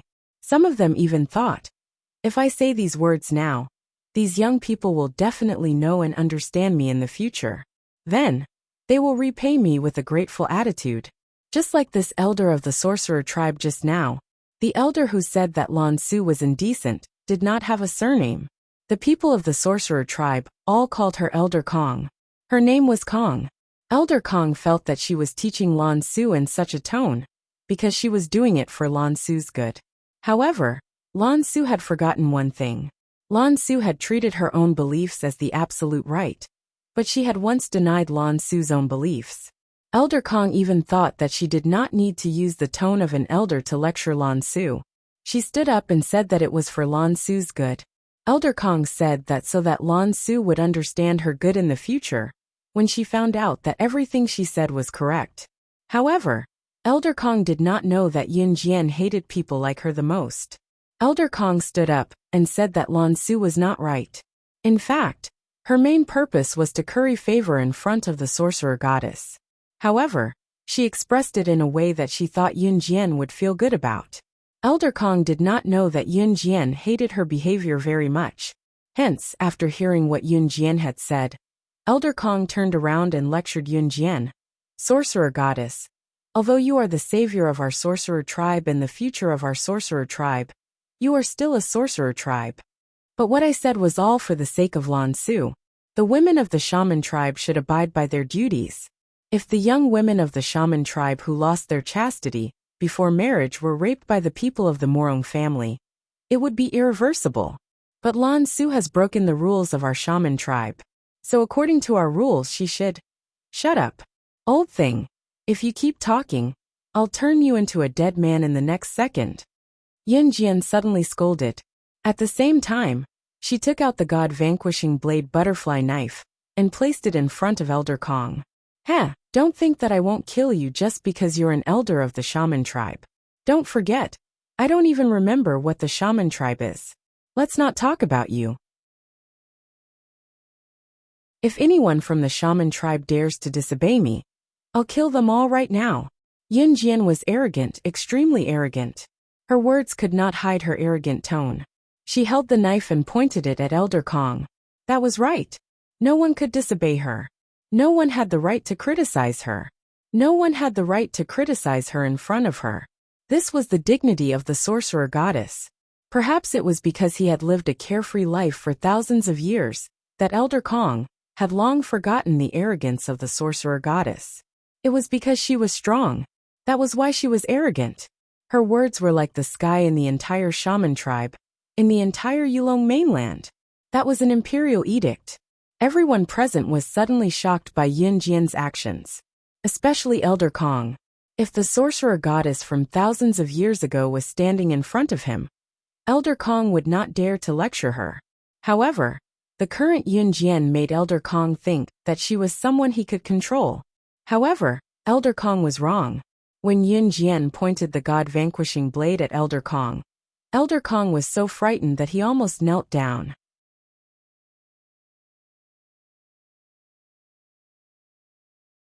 Chapter 1195. Everyone in the Yulong mainland knew that the Divine Lord had 4 protectors under him. There was no need to mention the Divine Lord's own strength. Any one of the 4 protectors under him was enough to suppress everyone present. The people of the Yulong continent had heard that the Divine Lord was a supreme existence in the deity's continent. Apart from that, the Divine Lord also had 4 guardians. The strength of these 4 guardians was second only to the Divine Lord. Not to mention the Yulong continent, even in the deity's continent, they were existences that could destroy heaven and earth. Hence, it was not difficult to see that when Elder Kong saw Adam reveal his true appearance, she, who had originally wanted to mock Lan Su for finding a nameless junior, immediately stopped talking. She had originally thought that Lan Su had given her virginity to a man who had appeared out of nowhere. Who would have known that this man was the Lord Divine Lord's guardian? It was said that in the God's continent, other than the Lord Divine Lord, the Lord Divine Lord's 4 great protectors were the rulers of the God's continent. As long as the Lord Divine Lord didn't take action, the Lord Divine Lord's 4 great protectors could make any decision on behalf of the Lord Divine Lord. Moreover, each of them had the ability to destroy heaven and earth. One of the 4 guardians from the deity's continent, the rumored hot-tempered Adam, was actually the man who had taken Lan Su's virginity. In this case, there was no need to talk about the rules of the sorcerer tribe. The people of the sorcerer tribe worshipped Adam, like how they worshipped the Lord Divine Lord. How could they dare to take action against Lan Su? TSK, what a joke! Elder Kong's entire body trembled. She was thinking that it was a good thing that she did not say anything that would consign her to eternal damnation. However, it was also at this moment that Elder Kong suddenly felt her throat tighten. In the next second, Elder Kong's throat was tightly gripped by an invisible hand. Everyone present was shocked when Elder Kong was lifted up into the air. However, when they saw CE, who was not far away, use his mental strength to lift Elder Kong up, everyone present was terrified. CE's face was terrifyingly dark. After using his mental strength to lift Elder Kong up, he threw her out fiercely. Elder Kong was already an old woman, so after being flung by CE, she was thrown onto a bench not far away from the main hall. The stool shattered in an instant, and Elder Kong fell to the ground, spitting out a mouthful of blood. Seeing CE's sudden action, the surrounding people instantly turned pale with fright. But at this moment, no one dared to stand out and say anything bad about CE. At this moment, CE's mellow voice, which carried a trace of murderous intent, rang out. If you dare to stir up trouble at night in the future, there's no need for your sorcerer tribe to exist in this world. After saying this, CE grabbed Yunjian's hand and walked out. With his words, the people of the Wu tribe were a little suspicious. Why was the Divine Lord so angry? However, no one could have imagined that because of what happened tonight, someone's plan to win the beauty's heart had been completely disrupted. However, the people present would definitely not dare to do anything else. Besides, Adam and Mawson were here. Who else could question the sorcerer god's words? Even for Elder Kong, it was already a miracle that CE was merciful enough to keep her alive. Wulan finally breathed a sigh of relief for Lan Su. She was not a good mother. She did not even dare to stand out and admit that Lan Su was her daughter. Being pulled away by CE, Yunjian paused just as they were about to leave the main hall of the Wu tribe. She then turned around and told the people in the hall, "I'll be returning to Longmin City tomorrow." She was telling them, not asking for their permission.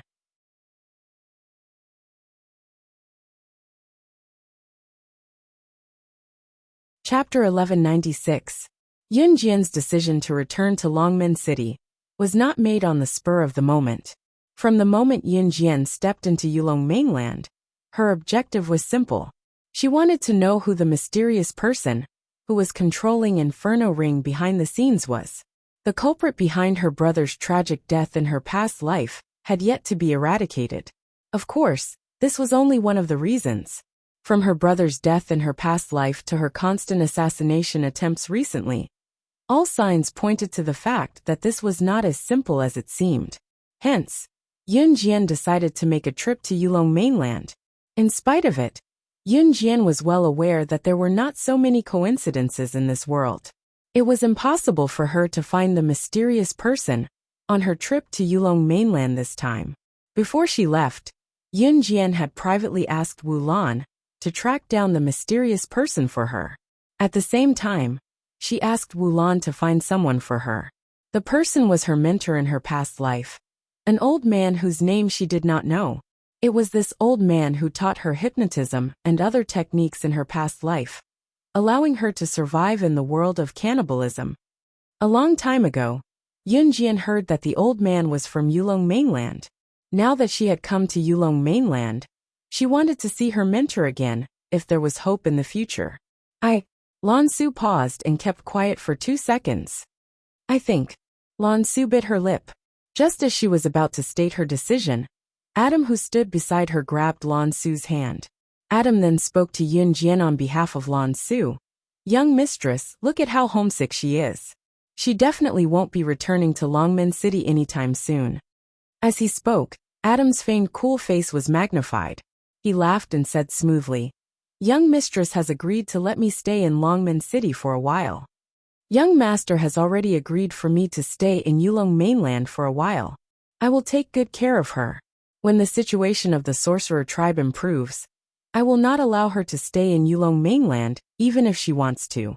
As he spoke, Adam reached out and pinched Lan Su's tender face before bursting into laughter. After hearing Adam's light-hearted words, Lan Su was very moved and looked up at Adam. Unknowingly, Lan Su's hand had already been held by Adam. She didn't realize it, but she was very touched that Adam had actually spoken the words in her heart. After pausing for 2 seconds, Lan Su heaved a sigh of relief and said to Yun Jian, Yun Jian, I want to stay in the Yulong mainland. At least, I can't leave for now. The Morong clan has been destroyed. Now is the best time for the sorcerer tribe to rise. I'll wait for you in Longmen City. Yun Jian nodded with a smile. She was never one to stop others from having their way of thinking. Towards her own people, like Qin Yiru and Yun Yi, Yun Jian had never supported them no matter what they wanted to do. Hearing Yun Jian's words, Lan Su was touched. At the same time, she held Adam's hand and promised Yun Jian, don't worry. I only need a semester, a summer break to make the sorcerer tribe rise. I'll definitely go to Longmen City to look for you when the time comes.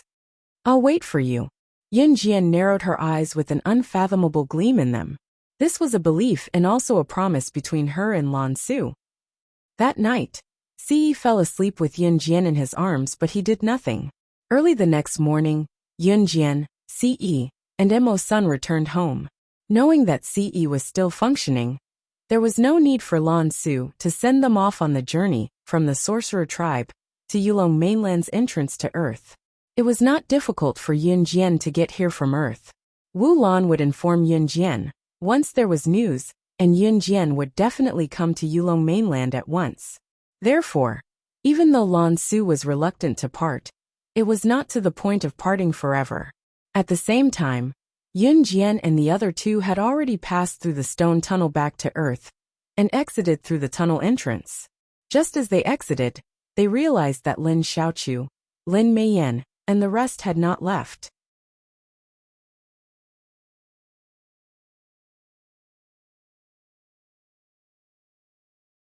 Chapter 1197. Hey, you guys are finally out. I've been waiting for you guys for a long time. Lin Meiyan rushed over to Yun Jian before Lin Xiaochu did. She wanted to reach out and hold Yun Jian's hand like a good friend. Previously, anyone could see Lin Meiyan's attitude towards Yun Jian. Lin Meiyan's previous attitude was that she couldn't wait for Yun Jian to die immediately. But now it was a completely different tune. Lin Meiyan's attempt to grab Yun Jian's arm when she ran over was written all over her face with an ulterior motive. When Yun Jian saw Lin Meiyan pouncing towards her, she couldn't help but smile coldly. Then, in the next second, she stealthily avoided Lin Meiyan's hand. Yun Jian stealthily avoided Lin Meiyan, who was pouncing towards her, causing Lin Meiyan to glare at her fiercely. Lin Meiyan glared at Yun Jian, as if she wanted Yun Jian to die. Then, she instantly put on a fawning expression and came over again. What's wrong? It's only been a few days. Don't you recognize me? Lin Meiyan said as she fiddled with her hair coquettishly. At the same time, she threw a coquettish glance at Emo's son, who was not far away. Ce's gaze and methods were too ruthless. In addition, Ce was Yun Jian's man. Previously, when Yun Jian killed the pack of wolves, Lin Meiyan was frightened. So, Lin Meiyan didn't dare to provoke Yun Jian at this moment. One had to know that Yun Jian's look when she killed the wolves was a whole new level of ruthlessness. How could a normal girl be like her? Because of this, Lin Meiyan didn't dare to get close to Yun Jian's man no matter what. However, as soon as Lin Meiyan threw a coquettish glance at Emo's son, she saw Emo's son move his head aside. His calm and cold face made Lin Meiyan eat another loss. Yun Jian saw Lin Meiyan's actions clearly and couldn't help but sneer. She didn't intend to stay here any longer, and was about to leave with CE and Mo Sr. Let's go, Yun Jian said softly, then walked side by side with CE. Followed by Mo Senator, the three of them walked towards the tunnel leading out of the tomb. Are you leaving? This time, it was not Lin Xiaochu or Lin Meiyan who spoke up to stop Yun Jian, who wanted to hook up with her after seeing how capable she was. It was Lu Guodong, the archaeologist who had been very helpful to Yun Jian and CE not long ago. Yes, Yun Jian nodded, but didn't say anything else. Have a safe journey. We'll meet again if fate allows. Lu Guodong cupped his hands towards Yun Jian, and the other two in a very professional manner.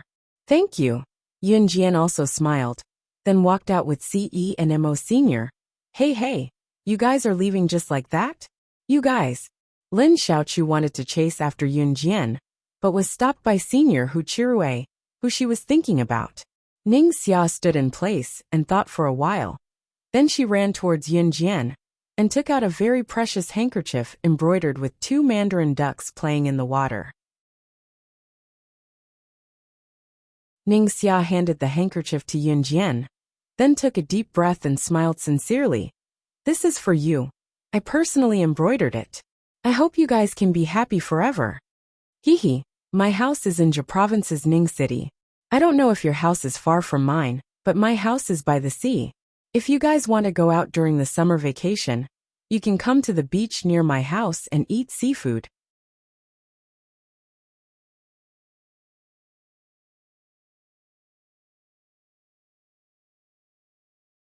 Chapter 1198. After Ningxia gave the address, she looked at Yun Jian with sincerity, as if waiting for Yun Jian's reaction. Yun Jian merely blinked up and down. After 2 seconds of silence, Yun Jian smirked and answered Ningxia softly, sure. If Qingyu, who had been following Yun Jian around, was here and witnessed this, she would have exclaimed in shock. Slaying God, the number 1 on the international secret agent ranking, had actually agreed to an invitation from someone she had met during her journey? Yun Jian wanted to decline, but the reason she agreed was simple. She saw gratitude in Ningxia's eyes. It was gratitude for saving her life. Another reason was that Xiao Yunju had mentioned earlier that he wanted to travel by the sea during the summer vacation, because he could enjoy fresh seafood. Serene City was a coastal area and was close to the sea. There was also a small island in Serene City, which was a sacred spot for seaside vacations. Therefore, Yun Jian did not reject Ningxia's offer. Yun Jian had saved Ningxia, and that was obvious to all. Earlier, in the hotel in Hassa village, the group of robbers came to steal things and women in the middle of the night. They mainly stole women. In a poor area like Hassa village, women were considered precious. Many men could not afford to marry a wife. Therefore, if Yun Jian had not struck the robber who wanted to take Ningxia away with a butterfly knife, Ningxia would have undoubtedly been taken away by the group of premeditated robbers. If Yun Jian had not saved her, the owner of the hotel, Sartana's daughter, Eliza, would have been raped by the robbers one after another. Ningxia would have ended up like Lin Xiaochu. Lin Xiaochu was no longer a virgin. A disobedient girl like her had tasted the forbidden fruit, since she had gotten a boyfriend a long time ago. Later on, she would have to sleep with every boyfriend she had. As Ningxia was closer to Lin Xiaochu, and they were roommates in university, Lin Xiaochu had told Ningxia about it in a boastful tone. However, Ningxia was different. Her family was stricter, and she was more old-fashioned, thinking that a girl should only give herself to someone on her wedding night after she got married. If Ningxia had been raped by the robbers a few days ago, she would probably have committed suicide. She was the kind of woman who would rather commit suicide than be humiliated. In Ningxia's heart, Yun Jian had saved her life. In Ningxia's heart, she thought that Yun Jian was supposed to be someone high and mighty. Therefore, Ningxia was overjoyed when she heard that Yun Jian had agreed to let her travel near her home. She had even exchanged contact numbers with Yun Jian, and reminded Yun Jian to visit her home when she was free. She would definitely treat Yun Jian well. Under Ningxia's grateful gaze, Ningxia left. She rushed back to Country Z's Longmen City that very night. After sending Yun Jian to the airport, CE brought Mo's son back to an Hun group. After all, it took time and effort to manage a large organization. When Yunjian returned to Gu Yunjian's house in Country Z's Longmen City, Xiao Yunju skipped over with Duan Li and Duanya. The trio glanced at Yunjian, but did not see Ce. Xiao Yunju then asked curiously, "Where's Ce Gich? He's not back yet." Yunjian looked at her brother's chubby cheeks and pinched them. She could not help asking, "Have you been obedient recently?" Xiao Yunju shook his head like a rattledrum. "Of course I've been obedient. I'm a man now."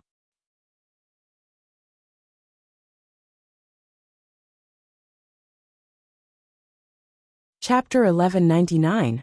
Summer break was always the time that students looked forward to the most, because there were 2 months of holiday. It was enough time for students to indulge in the joy of the holiday and feel like they were free birds instead of students. No one could restrain them, and no one could control them to go to school. No teacher could use a commanding tone to make them do unpleasant things. Xiao Yunju, Duan Li, and Duanya finally had summer break, and the three of them really wanted to relax. This time, when Xiao Yunju saw that Yunjian had returned from a long trip, he couldn't help but look at Yunjian with anticipation. In fact, Xiao Yunju had asked Yunjian, "Where is big brother Ce?" because he wanted Ce to take the three of them out to play. Xiao Yunju knew that big brother Ce doted on him the most. Even big sister didn't dote on him as much as big brother Ce. If he wanted to go out to play, big brother Ce would definitely agree to take him. Moreover, Duan Li had asked Little Hui about it, and Little Hui had said that big brother Ce doted on him so much because he wanted to woo his big sister. Little Hui had also said that as long as he helped big brother Ce woo his big sister, big brother Ce would treat him even better. Yunjian had no idea that she had been betrayed by her little brother. When she heard that Xiao Yunju and the other two wanted to go out to play, she immediately squatted down and looked at Xiao Yunju nodding. "Okay, where do little Zhu Chestnut and Yaya want to go?" Yunjian asked. "Yay, we can go out to play. We want to go to the beach. Big sister, we want to go to the beach. There's a lot of seafood to eat, and we can go swimming. There's also a beach with small crabs to catch on the beach. Little Hui from our class has been there before, and he said that if he didn't go to the beach, he would regret it for the rest of his life." Xiao Yunju clapped his hands innocently, unable to control himself. "What regret? You are still young." Yunjian gently patted Xiao Yunju's mouth, telling him that it was inauspicious to say that. Yunjian knew Xiao Yunju quite well. She knew that Xiao Yunju wanted to go to the seaside, so she agreed to go to Ningxia, which was a good choice. At the very least, it would be much more convenient to have an acquaintance lead the way when they went out to play. Usually, when traveling, they were unfamiliar with the place and people, and it was easy for them to take detours. There were no navigation systems in this era. Mobile phones could only be used to make calls and send text messages. At most, they could play small games like Snake. In the end, she told Qin Yiru that the whole family would go out to play. At that time, Gu Junjian would also apply for leave to go with them. As for the time, it was set to be a week later, because Gu Junjian would only have time to apply for leave after a week. Ce couldn't come because she was busy. However, Ce said that he would try his best to come, and asked Yunjian to take good care of Xiao Yunju and the others while they went out to play first. The week passed by quickly, and it was the day before they left for the trip in the blink of an eye. Since it took some time to travel from Longmen City to Serene City by car, Xiao Yunju and the others were as excited as if they were going on a spring outing the next day. They dragged Yunjian to the supermarket in Longmen City that night. "I want to buy 3 bags of potato chips." In the supermarket, Xiao Yunju was standing under a food rack. Since he could not reach the height of the chips, he tiptoed to ask Yunjian to help him get them.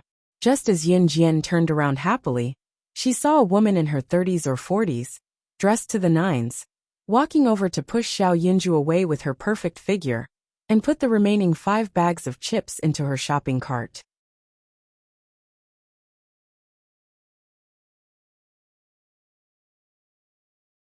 Chapter 1200. Yunju nearly lost his footing when he was shoved by the woman, who was dressed to the nines, like she was in her 20s despite being a middle-aged woman. Fortunately, Xiao Yunju reacted quickly. He immediately reached out and grabbed a handful of food racks to prevent himself from falling to the ground. However, because he grabbed a handful of food racks, he accidentally knocked the pile of potato chips with different flavors onto the ground. The potato chips on the racks even bounced back from Xiao Yunju's grab.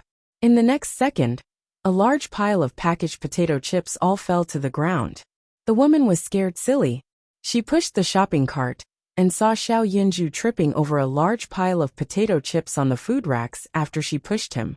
Therefore, she complained about Xiao Yunju. Hey, what's wrong with you, little brat? Whose kid is this? Why are you so careless? You dropped so many potato chips on the ground. You have to pay for it. As she spoke, the woman seemed to be afraid that she would be implicated in this matter. Therefore, as if to clear herself of suspicion, she hurriedly went to call a very short, fat female employee, who was dressed in a supermarket employee uniform. She also had big nostrils. Look, this kid. I really don't know whose family he is from. He actually made such a mess here. There are so many potato chips. Although they're not expensive, it's not good for him to cause trouble here, right? The gorgeously dressed woman seemed to be completely in the right as she spoke to the employee. Especially the sentence, although they're not expensive. The gorgeously dressed woman's intention was to let others think that her family was rich, so she added that sentence. When Xiao Yunju almost fell to the ground just now, Duan Li and Duanya had already ran over to help Xiao Yunju up. Yun Jian, who was a distance away, had also arrived here. She saw the whole situation clearly just now, especially when the woman pushed Xiao Yunju. She saw that Xiao Yunju accidentally dropped all the potato chips on the food racks. She was afraid that she would be implicated, so she ran over to the employee to point out Xiao Yunju's faults. She even said that Xiao Yunju was causing trouble here. Yun Jian resisted the urge to pull out a butterfly knife and stab the gorgeously dressed woman to death on the spot. The woman was still complaining to the supermarket employee beside her, and the latter wanted nothing more than to chase Xiao Yunju, the troublemaker, out of the supermarket. She walked over. The gorgeously dressed woman glanced at Yun Jian. She didn't know that Yun Jian was related to Xiao Yunju. She continued to point out Xiao Yunju's faults to the female employee. Jie, Yunju called out innocently, looking at Yun Jian. Sister? Hearing how Xiao Yunju addressed Yun Jian, the woman, who was still pointing out Xiao Yunju's faults, was stunned. She then saw Yun Jian walk forward. Yun Jian didn't say anything. She walked over and grabbed the woman's head. She then fiercely slammed the woman onto the food racks. Yun Jian smashed the food rack with the woman's head, causing the entire rack to shake with a clang. Needless to say, one could imagine how painful it must be for the woman's forehead to be slammed like that. Ah! The woman screamed. The female employee was scared silly. She stared blankly at Yun Jian's actions.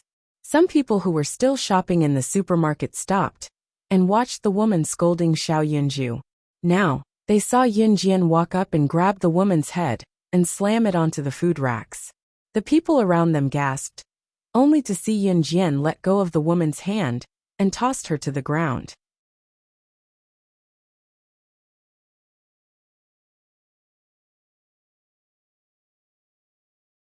Chapter 1201. Yun Jian's words coupled with her actions just now. The people around her were all shocked by her actions.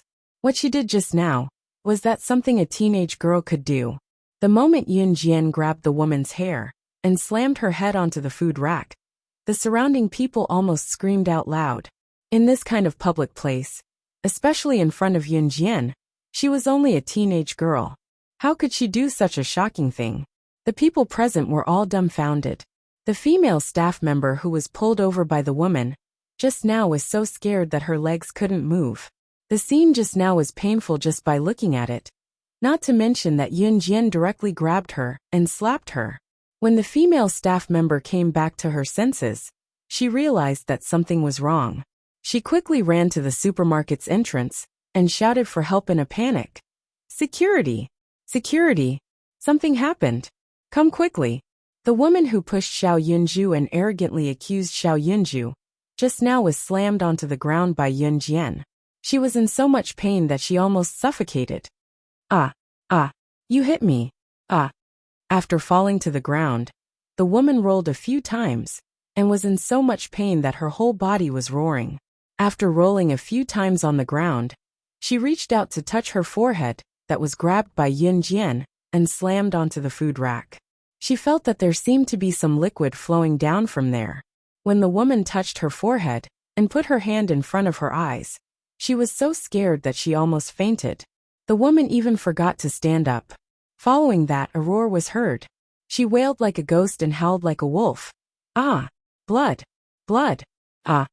After howling a few times, the woman turned to look at Yun Jian with hatred. Her piercing gaze looked like she wanted to tear Yun Jian into pieces as she howled incessantly. You're the one who's going to kill me. Murder. She's going to murder. She's going to murder. She's going to murder for no reason. The woman seemed to think that the matter wasn't serious enough and started shouting. When the surrounding people saw the blood, they all trembled in fear and did not dare to step forward. Some people didn't even dare to look at the blood on the woman's head. In 1999, people's lives were gradually becoming more prosperous. Usually, even if someone's finger was accidentally cut by a kitchen knife and bled, they would be scared half to death. Needless to say, the woman's forehead was slammed by Yun Jian onto the food rack. The wound split open and blood gushed out. The woman seemed to have realized the danger she was in. She began to shout, "Do you people have any morals? She hit me just now, and all of you just watched. I'm going to die. I'm dying. There's so much blood. Hurry and send me to the hospital." When Yun Jian heard the woman's cries, she was not moved at all. Instead, she slowly took 2 steps towards the woman. This woman did not show any mercy to Xiao Yunju just now. When Yun Jian took 2 steps towards the woman, an even crazier voice was heard. "Mom!" Yun Jian turned her head and saw a girl who looked very similar to the woman. She was dressed similarly and ran towards her. Anyone with a discerning eye could tell that Yun Jian was the one who hit the woman.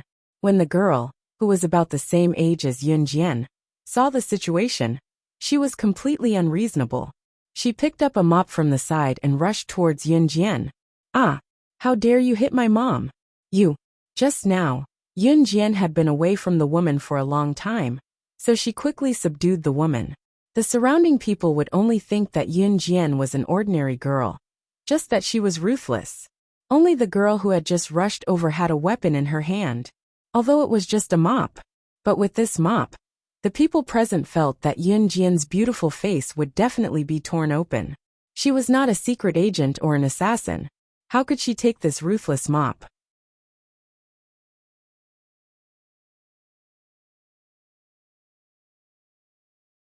Chapter 1202.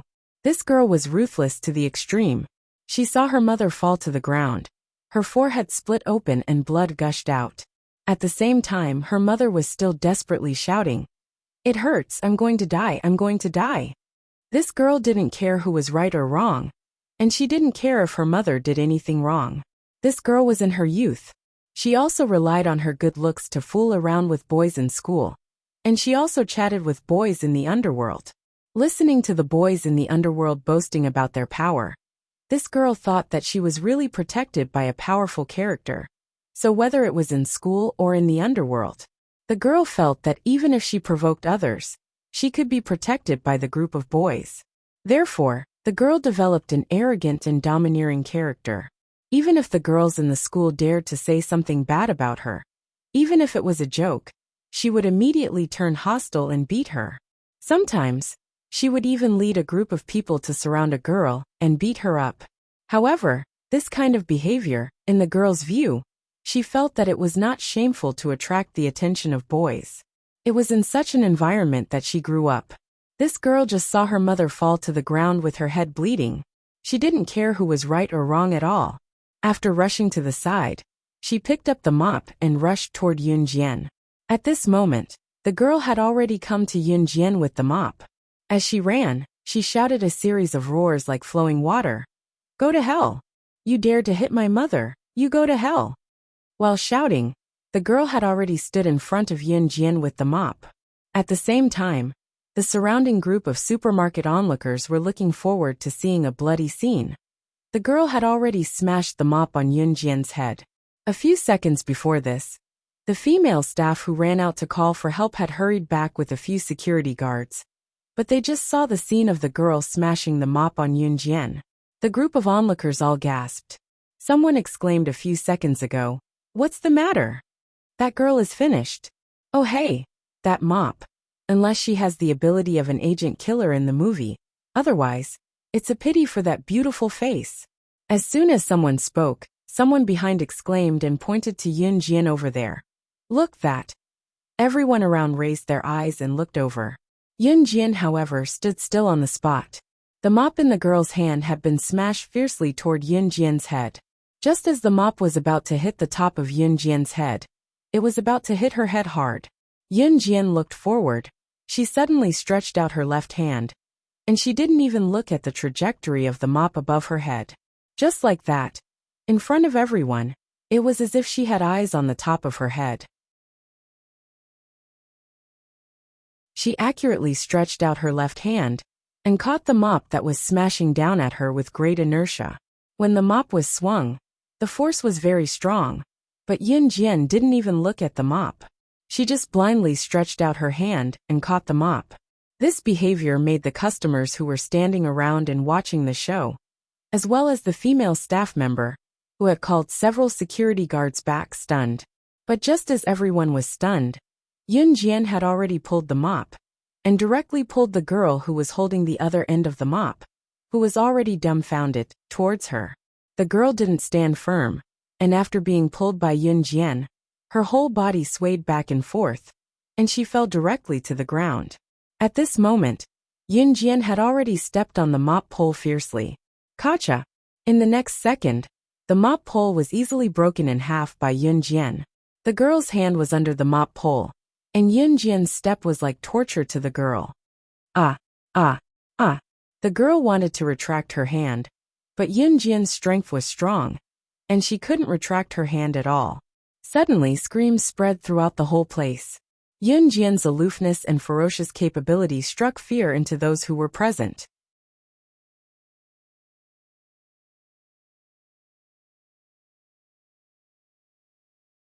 Chapter 1203. This little girl must be a martial artist. Although some people objected to the words of the person, who was obviously obsessed with the assassins in the movies, no one objected to the fact that Yun Jian was capable. After all, her strength was displayed in front of everyone. That kind of strength, let alone smashing Yun Jian's head with the mop. The girl couldn't even get close to Yun Jian's side. Gotcha. However, at this moment, the frightening sound of bones breaking rang out once again. Everyone turned to look again when they heard the noise, only to see Yun Jian stepping on the mop pole. Although the mop pole was broken, she could still control the girl's hand that was pinned to the ground by the mop pole by stepping on it. As for the gotcha sound, it was the sound of the girl's hand being pressed to the ground by Yun Jian with the mop pole. The bones in her fingers were broken. The girl desperately wanted to retract her hand, but she couldn't. She was in so much pain that she was sweating all over. She desperately begged for mercy. Let go. Let go. I was wrong. Let go quickly. This was a begging sound but also an order. Yun Jian sneered, but the force under her feet became even stronger. You're not wrong. It's your mother who's wrong. She pushed my brother just now. Not only did she not apologize, she even framed my brother for causing trouble here. However, you'll have to suffer for her. Yun Jian sneered. At the same time, she glanced at the woman who was sitting on the ground in a sorry state. This woman was obviously the girl's mother.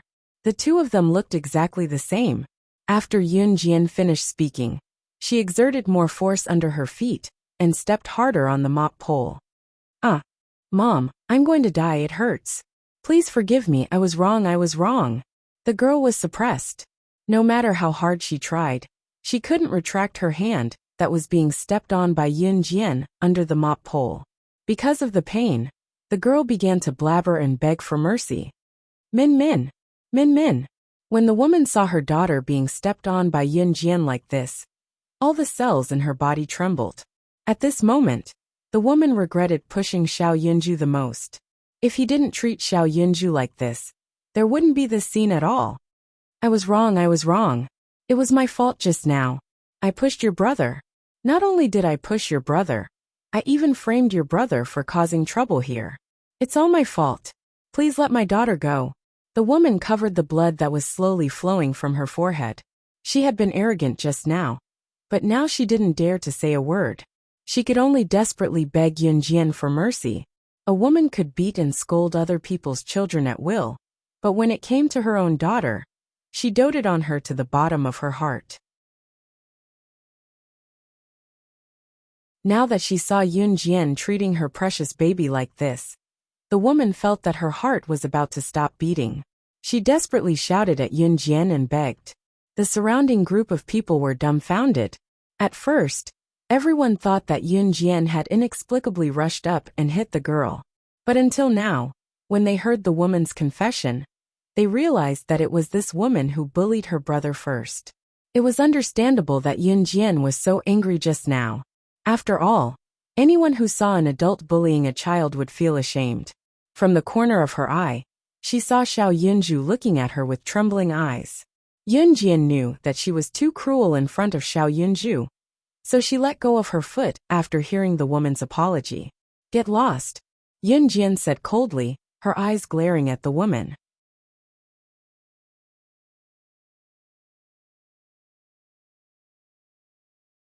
Chapter 1204. After Yunjian's first sentence, the woman and the girl heaved a sigh of relief. This little girl was too scary. She was too scary. Her methods were actually so ruthless. She was so cruel that she didn't seem human. Just as she was about to escape, she heard Yunjian's voice again. Hearing that Yunjian only wanted her to leave the potato chips behind, she could leave. The woman heaved a sigh of relief.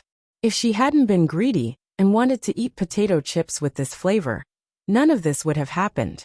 The woman realized that the blood on her forehead had stopped gushing out, so she stopped covering it. She rushed to her shopping cart, reached out, and took out the 5 bags of potato chips, then ran back to Yunjian. The woman put all the potato chips in Yunjian's arms as if avoiding the plague. Then she turned and rushed to her daughter, grabbed her daughter's hand, and ran to the door. This little girl was too scary. The way she looked at her just now, it was as if she wanted to kill someone. The woman dragged her daughter out of the supermarket quickly, even abandoning the things in the shopping cart. Just as she ran to the security guards, one of the security guards stopped the woman, wanting her to cooperate with him to solve the mess. After all, Yunjian had hit someone, and the woman had pushed Xiao Yunju before. After this, they would probably check the surveillance cameras in the supermarket and hand it over to the police. In short, there would be a lot of procedures. However, the woman seemed to be scared by Yunjian. She grabbed her daughter, ignoring the injury on her head and her daughter's broken hand. She just wanted to leave this place, away from Yunjian, such a scary person. Madam, please stay and cooperate. Just as the security guard said this, the woman continued to run out in a panic, pushing away the security guard who wanted to stop her. No, I want to go home. I want to leave, get out of my way. With that, the woman pushed away the security guard who was blocking her, pulled her daughter and rushed out. She would rather not have Yunjian compensate her. Now she just wanted to leave this place. Because Yunjian was too scary, Yunjian couldn't help but smile coldly as she watched the woman flee with the other girls. Since the woman herself didn't care about it, the security guards naturally didn't like to meddle in other people's business. Thus, this matter was left unsettled. At this moment, Yunjian retracted her gaze and walked toward Xiao Yunju. The surrounding people knew that Yunjian did not beat people up for no reason. In addition, they had just seen Yunjian's strange skills. At this moment, some people wanted to stay and see what she was going to do next. Yunjian walked up to Xiao Yunju and gently stroked his hair. She paused for a moment before asking, "Are you afraid?" She clearly saw Xiao Yunju's body tremble. Xiao Yunju looked at Yunjian, obviously a little scared. He shook his head then nodded. "Sister, I don't feel pain." "Sister, What you did to them just now, isn't it too much? Xiao Yunju didn't know anything, he just asked according to his own thoughts. Yun Jian, who was standing in front of Xiao Yunju, smiled and said, Xiao Yunju will understand when he grows up. Yun Jian looked into the distance when she said this. Then, a faint smile appeared at the corner of her mouth. It was so strange that it made people feel a little scared.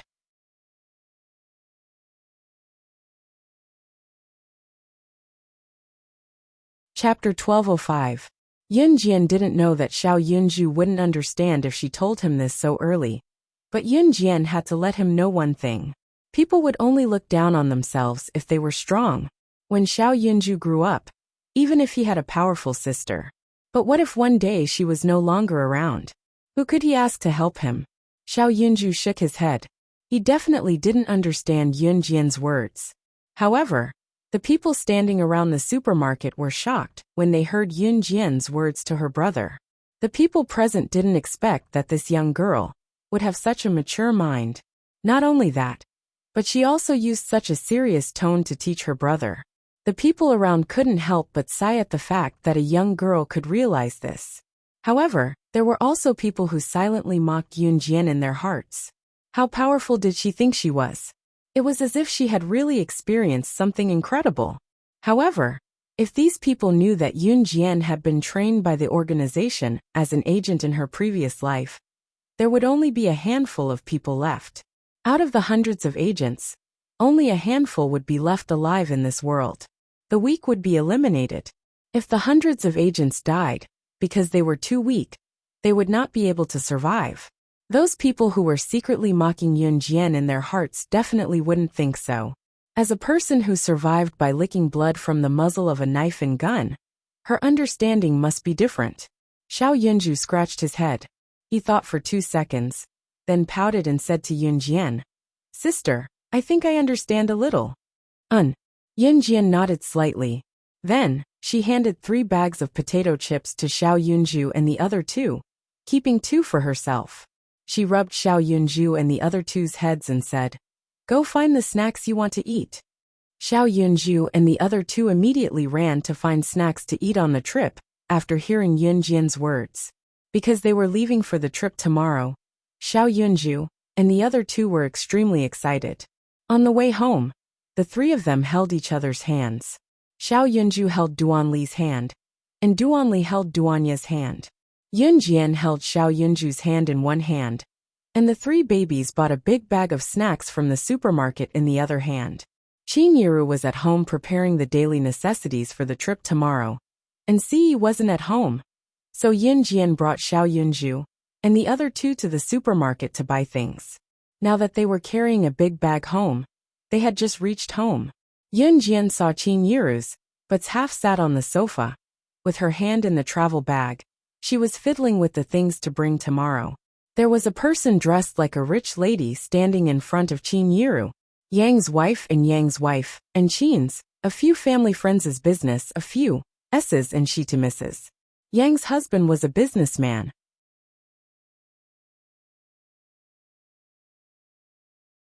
His business was very big, and her family was very rich.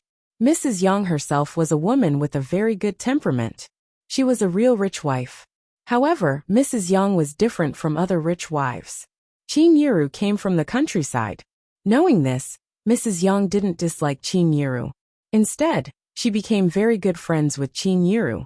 The reason why Mrs. Yang became good friends with Qin Yiru was that Mrs. Yang was also good friends with Dong Ruan.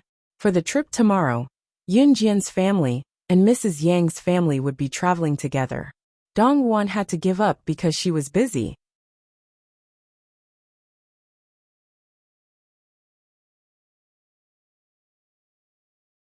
Chapter 1206.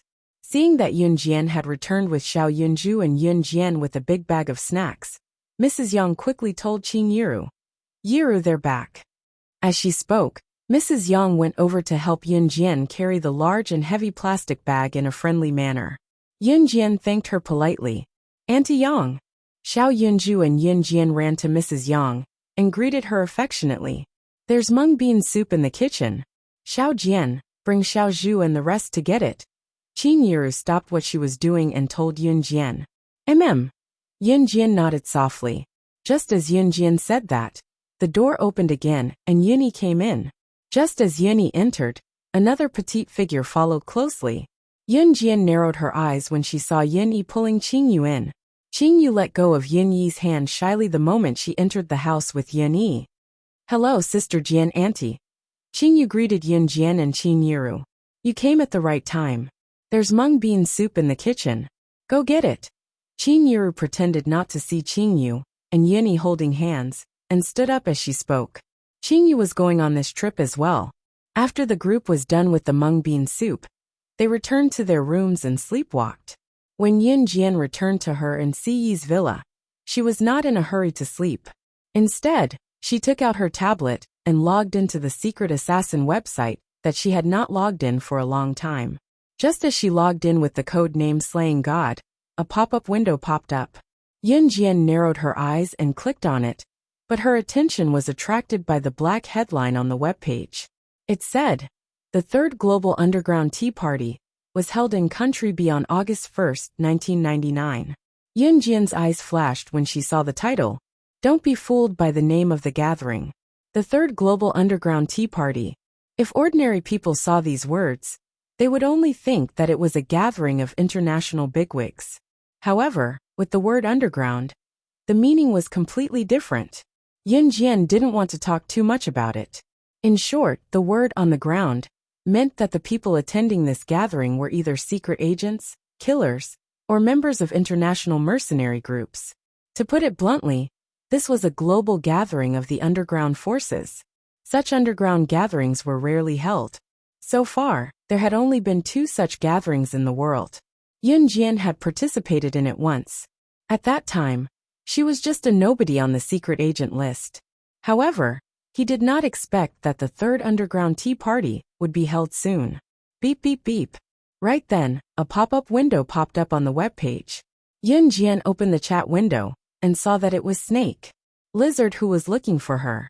The message displayed in the chat window was simple and clear. It said, "Slaying, the Third Underground Tea Party is starting soon. Do you want to go?"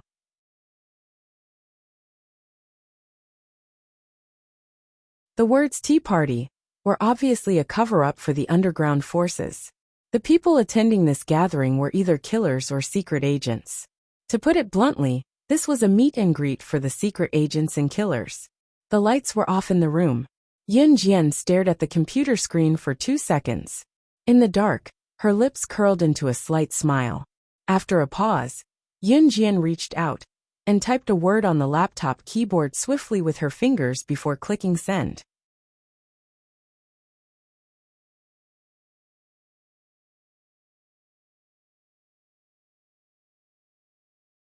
Chapter 1207. After Yun Jian sent the message Snake Lizard's short reply popped up in less than 2 seconds. "Okay." After seeing Snake Lizard's reply, Yun Jian stopped smiling. She closed her laptop and put it on the bedside table, then turned over and fell asleep. August 1, 1999. There was still some time until now. The next morning, Yun Jian was used to waking up early, because the train ticket was booked at 7:30 a.m. She woke up at 5 a.m. Breakfast was ready when she came back from her usual workout. After breakfast, Qin Yiru brought a group of people to Mrs. Yang's house to wait for her family. Mrs. Yang cleaned up quite quickly, but her son dragged his feet. He dragged his feet for a full 20 minutes before he came out. Mrs. Yang had a son and a daughter. Her son's name was Yang Lin, and her daughter's name was Yang Xiao. Yang Xiao was a very obedient little girl. She was only 14 years old, 2 years younger than Yun Jian. When Mrs. Yang and Qin Yiru were close, her daughter, Yang Xiao, often went to Yun Jian's house to play. Lan Su was still there at that time. Yang Xiao and Lan Su got along quite well, and they even became friends. So Yun Jian knew Yang Xiao too. When she saw Yun Jian, Yang Xiao stuck her tongue out at Yun Jian, then called out softly, "Big sister." After that, Yang Xiao asked Yun Jian, "Big sister, why didn't big sister Lan Su come?" "She went back to her hometown. She won't be back for a while," Yun Jian said naturally. Oh, Yang Xiao and Lan Su got along well, so she was a little disappointed when she heard that Lan Su didn't come. At that moment, Mrs. Yang's son, Yang Lin, finally walked out of the house with his hands behind his head. He looked like a hooligan. "Why did you come out so late? What were you doing?" Mrs. Yang scolded her son in a low voice. Then, she turned around and looked at Qin Yiru apologetically. Mrs. Yang smiled apologetically and said to Qin Yiru, "My Liner is a little late. We can set off now." "It's okay. Haha. It's normal for children to like to sleep in the morning." Qin Yiru laughed. Just as he finished speaking, Yang Lin's slightly lazy but hooligan-like voice sounded again. "Wait, my girlfriend and my friend want to go too." Yang Lin was already in his 20s, so it wasn't strange for him to have a girlfriend. Mrs. Yang resisted the urge to scold her son and forced herself not to curse out loud. "It's almost time to leave. Where are they?" Yun Jian was standing not far away. When she saw Yang Lin like this, she knew that Mrs. Yang couldn't control her idle son, even if she wanted to. Yun Jian smiled slightly and adjusted the sling bag on her shoulder. "Mom, what's the hurry? Didn't they say that they're coming?" Yang Lin acted as if it had nothing to do with him. As soon as Yang Lin finished speaking, he pointed at the two figures not far away who seemed to be in a hurry and said, "Look, aren't they here?" As soon as Yang Lin finished speaking, the two figures appeared in front of everyone. Yang Lin's girlfriend Lu Mei had a lot of makeup on and looked a little scary. Yang Lin's friend was called Zhang Jin. Yang Lin's friend also dyed his hair blonde and wore earrings. One look, and anyone could tell that he was a delinquent. When Yang Lin's girlfriend walked over, she saw Yun Jian standing not far away. Yun Jian was dressed neatly. Even if she was wearing clothes from a street stall, it couldn't hide her dazzling radiance. Lu Mei was quite good-looking herself. When she saw Yun Jian, a girl who was prettier than her, the faint feeling of displeasure in her heart instantly exploded. Especially from Lu Mei's appearance. One could tell that she was a person who paid a lot of attention to her appearance. Lu Mei glared at Yun Jian, and then walked to Yang Lin. She didn't care that Yang Lin's mother, Mrs. Yang, was still there. She walked over and hugged Yang Lin, kissing him in front of everyone. "Honey, I'm here," Lu Mei said coquettishly. Then she turned to look at Yun Jian and Qin Yiru. Seeing that Yun Jian and Qin Yiru were all wearing ordinary clothes without any branded clothes, Lu Mei scolded them in front of Mrs. Yang and said to Yang Lin,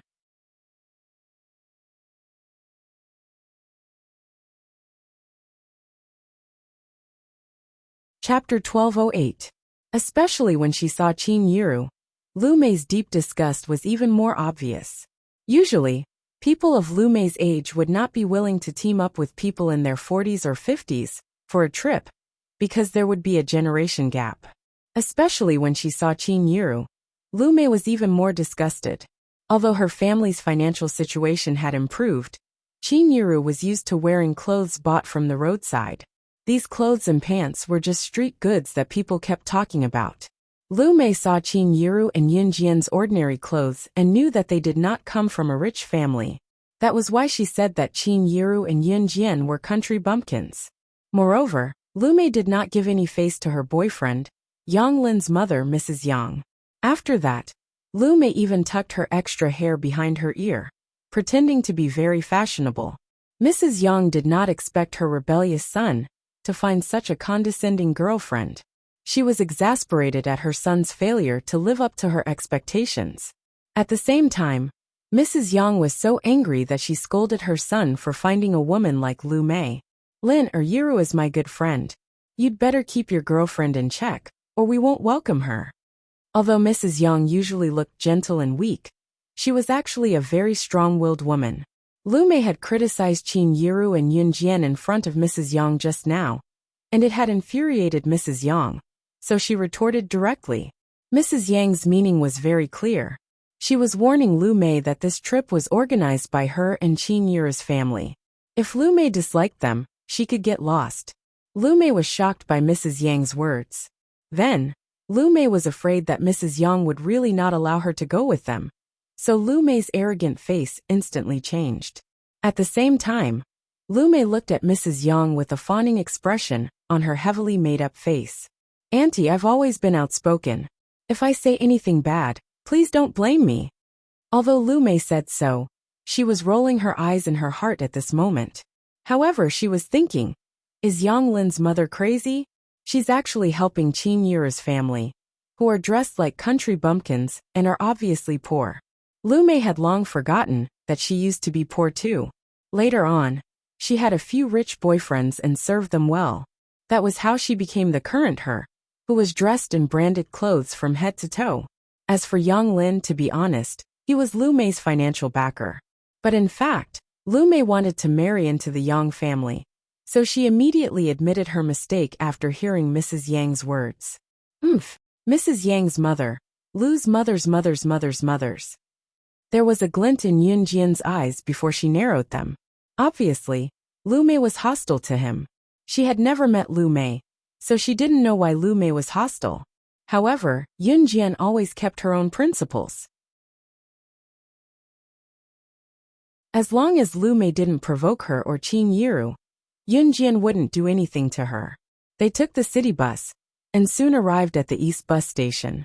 After the ticket was checked, they got on the bus. Mrs. Yang and her family got on the bus first. Yun Jian, Qin Yiru, and Lu Mei were one step behind because they went to the bathroom. They walked from the flat ground to the steps of the bus. Lu Mei walked in the front, followed by Qin Yiru. They were about to get on the bus. Yun Jian just came out of the bathroom and came here. The bathroom was only a dozen meters away from the bus stop. When Yun Jian came out of the bathroom, she saw Qin Yiru was about to go up the steps. Lu Mei, who was blocking the steps, suddenly showed a sinister smile. Yun Jian could still see Lu Mei silently say to Qin Yiru, "Ha, country bumpkin." Before she could finish her words, Lu Mei shoved Qin Yiru's foot, that was stepping on the steps of the bus, in a seemingly unintentional manner. This push pushed Qin Yiru's foot out of the last step of the bus.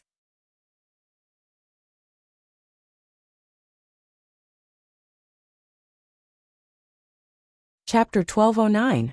Lu Mei purposely pushed Qin Yiru, trying to make her fall down the stairs. No one saw her move, but Yun Jian happened to see it. Mrs. Yang, who was sitting on the bus, immediately noticed that Qin Yiru had lost her footing just as she was about to get on the bus. She fell half a meter off the ground with her back facing the ground. Mrs. Yang, who witnessed the scene, stood up in shock. She dashed over, shouting desperately at the same time, "Yiru!" However, Qin Yiru had already fallen down with her back facing the ground at an astonishing speed. Qin Yiru was already older, in her 40s. She was in her middle age, but her bones had hardened with age. If she fell like this, she would definitely be in trouble.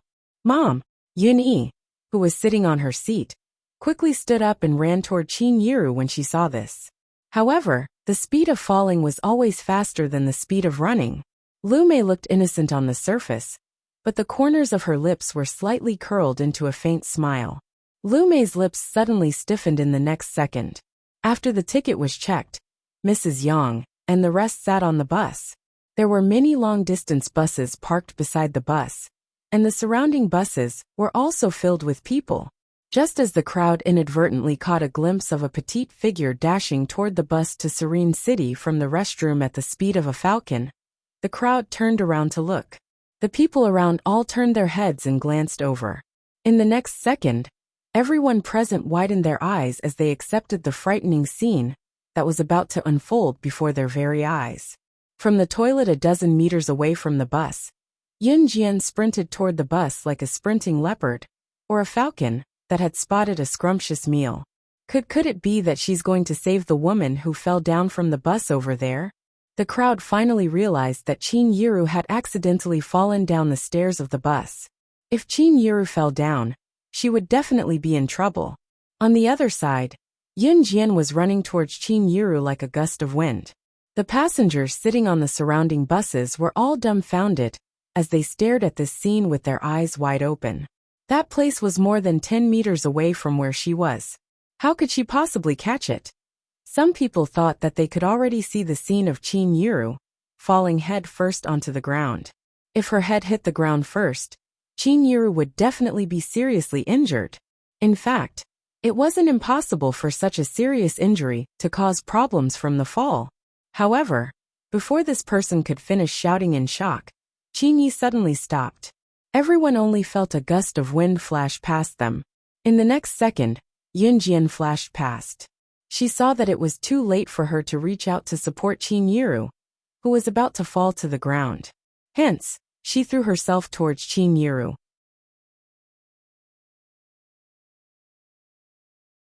Could it be that she's thinking of? Someone saw Yun Jian's action and was stunned on the spot. However, Yun Jian didn't wait for this group of people to finish shouting in shock. She had already thrown herself onto the ground where Qin Yiru had fallen from more than 10 meters away.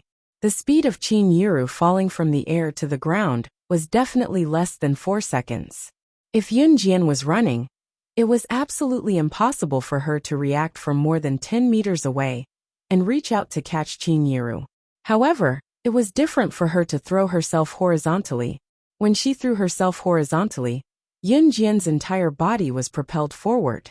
When she ran to the last step, her whole body happened to fall horizontally onto the ground on this side. Her speed was also unbelievably fast. However, just as Yun Jian threw herself horizontally and used her own body as a meat cushion, the surrounding people were still shocked by Yun Jian's speed, which was faster than a cheetah's running speed. With a bang, Qin Yiru's entire body landed squarely on Yun Jian's body. After being bounced by the soft meat cushion, Qin Yiru was naturally fine. However, even from a distance, the surrounding people could feel the pressure that Yun Jian was under from that smash. Hence, the surrounding people couldn't help but gasp. She was caught. On the other hand, Lu Mei, who was in the car, was completely shocked by Yun Jian's astonishing speed. She could actually react from more than 10 meters away and throw herself over in just a few seconds.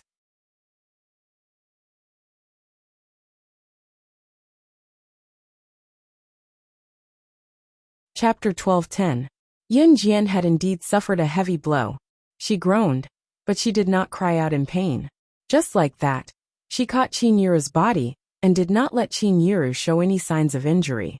This scene caused an uproar in the crowd. What caused an uproar was Yun Jian's running speed. Was she an athlete? How could she run from such a distance? Secondly, when she saw that Qin Yiru was in danger, Yun Jian did not even think about what would happen if she took such a heavy blow. She rushed forward without hesitation and used her own body as a cushion to save Qin Yiru's life. How strong and determined must she be to rush forward and use her own body to take the hit for Qin Yiru? While everyone was still in shock, Yun Yi had already jumped down from the bus. Then, she walked over and helped Qin Yiru, who had fallen on Yun Jian up. "Mom, are you hurt?" Yun Yi had trained with Yun Jian for a long time, so her strength had improved tremendously. Therefore, when she jumped down from the bus just now, Yun Yi was very agile. Just as she helped Qin Yiru up, Yun Yi glanced at Yun Jian. Then, she hurriedly went to help Yun Jian up. Although Qin Yiru had fallen down heavily, Yun Jian, who had acted as a cushion for Qin Yiru, had suffered a heavy blow. Yun Yi naturally knew that Yun Jian's condition was worse than Qin Yiru's. Therefore, after helping Qin Yiru up, Yun Yi immediately bent down to help Yun Jian. When the surrounding people saw that Qin Yiru was helped up by Yun Yi, they all gasped. They saw that Yun Jian was heavily pressed down by Qin Yiru, especially when Yun Jian's thin and weak body was pressed down by Qin Yiru's slightly fuller body. She should not be able to stand up. When Mrs. Yang saw this scene, she quickly ran down. Gu Junjian also ran over immediately. Xiao Yunju and the other two were so scared that they almost cried. In the nearby bus, all the passengers saw this scene in front of them. They faintly felt that Yun Jian must have been pressed down by this force and could not stand up. The moment Yun Yi bent down to help Yun Jian up, Yun Jian's eyes widened. Yun Jian, on the other hand, flipped over on the floor like nothing had happened and stood up handsomely. The surrounding people held their breaths when they saw the scene. They were overwhelmed with shock. Yun Jian's petite frame stood up like nothing had happened after she was pressed down by Qin Yiru? What kind of joke was this? Could this girl be a member of the Special Forces? In the movies, the Special Forces acted exactly like this girl just now when they were saving people. "Xiao Jian, how are you? Are you hurt anywhere? Let me take a look." Qin Yiru was startled as she ran to Yun Jian to take a few glances. Yun Jian's eyes were dark as she told Qin Yiru softly to reassure her. "Mom, I'm fine." After Qin Yiru repeatedly confirmed that she was fine, Qin Yiru was persuaded by Yun Jian to get on the bus. Even Qin Yiru did not realize that her accidental step was not an accident. When the passengers on the long-distance buses that were parked nearby saw Yun Jian get on the bus, they thought that the incident was over. Just as she was thinking about it, she saw a woman dressed in branded clothes being tossed off the bus, not long after Yun Jian boarded it. She was dressed to the nines from head to toe. All they saw was the woman being thrown to the ground. Before she could react to the excruciating pain, 5 flying daggers flew past her head and sides at a frightening distance before stabbing into the ground.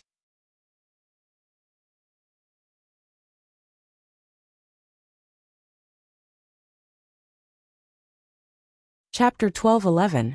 Of the 5 throwing knives, 1 flew over Lu Mei's head, while the other 4 flew over Lu Mei's left and right arms respectively. Before the crowd recovered from the shock of seeing this frightening throwing knife skill, they heard Yun Jian's following words. Did these 5 frightening throwing knives fly out from Yun Jian's hands? Did they fly out from Yun Jian's hands, a little girl who looked like she was only in her teens? Moreover, these 5 throwing knives directly flew over Lu Mei's body. Wasn't this a skill that could only be seen in the circus? How old was this little girl? What shocked the crowd was Yun Jian's following words. Just now, Qin Yiru fell down from the car. Was it this woman who did it? Moreover, Yun Jian's arrogant words made the people present have to look at her in a new light. In this era, there was no security check at the bus station. Even if someone brought a knife, no one would care.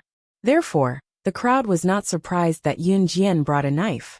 The crowd was only surprised and shocked by Yun Jian's throwing knife skill. Mimi, are you okay?" At this time, Mrs. Yang's son, Yang Lin, rushed out of the car to help Lu Mei. Lu Mei was thrown out of the car by Yun Jian, and her butt just landed on the ground. When Lu Mei landed, it was exactly the same as when Lu Mei pushed Qin Yiru. Yun Jian returned the pain that Qin Yiru was going to suffer when she threw Lu Mei out of the car. Therefore, while Lu Mei was frightened by Yun Jian, she was so shocked by the pain that she didn't see the 5 throwing knives that flew past her body. Seeing Yang Lin, Lu Mei couldn't stand up, but she hugged Yang Lin, who was squatting down, and leaned her chest on Yang Lin's arm in front of the crowd. At the same time, she endured the pain and was afraid of Yun Jian. At this time, she regretted treating Qin Yiru like that. Therefore, Lu Mei put her chest on Yang Lin's arm and asked for help. "Lin, I'm so scared. She framed me. My butt hurts." When Lu Mei leaned on Yang Lin, her fear of Yun Jian was mostly gone. Yang Lin was a gangster, so he knew a lot of people. Therefore, after being protected by Yang Lin, Lu Mei didn't feel so afraid of Yun Jian. Especially at this time, Zhang Jin, who was with Lu Mei and Yang Lin, also stood out. He had dyed his hair blonde and wore a fashionable earring. "That's too much.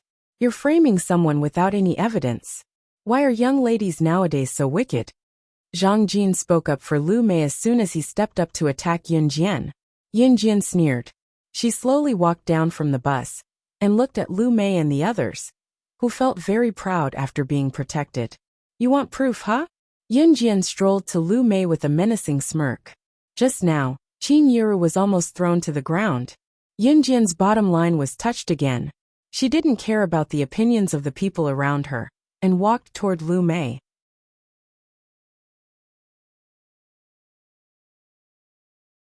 "You. What are you doing?" Zhang Jin stood in front of Lu Mei and acted like he was protecting the vulnerable. "Didn't you want evidence?" "Of course I'm." Yun Jian broke into a smile in front of everyone. After a pause, she continued, "I'm giving you the evidence you want." As soon as this flat and emotionless sentence was finished, Yun Jian strode forward and stretched out her slender legs. Her long black tights wrapped around her perfect legs incisively and vividly. She sent Zhang Jin flying with a kick, and continued to make her way to Lu Mei under everyone's fearful gaze. When Yun Jian kicked Zhang Jin away just now, because Yun Jian was wearing black tights, Her clean kick was like a killer agent in a movie.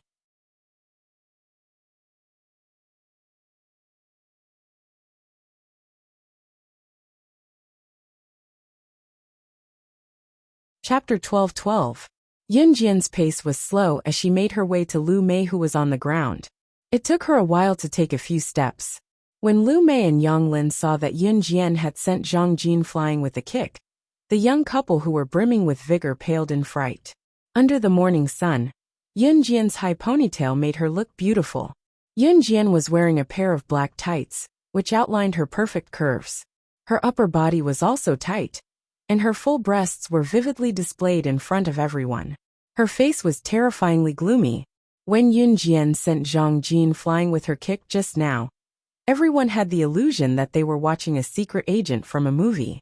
No, this teenage girl in front of them was more like a special agent than the special agent in the movie. No matter how sharp the special agent's eyes were in the movie, no matter how thoroughly they portrayed their expressions, they were not as sharp as the teenage girl in front of them. They were also not as handsome as the teenage girl in front of them, especially when they saw Lu Mei's image of a delicate, soft, and coquettish woman. The passengers sitting on the several long-distance buses almost applauded Yunjian. Hit her! Hit her! Hit her!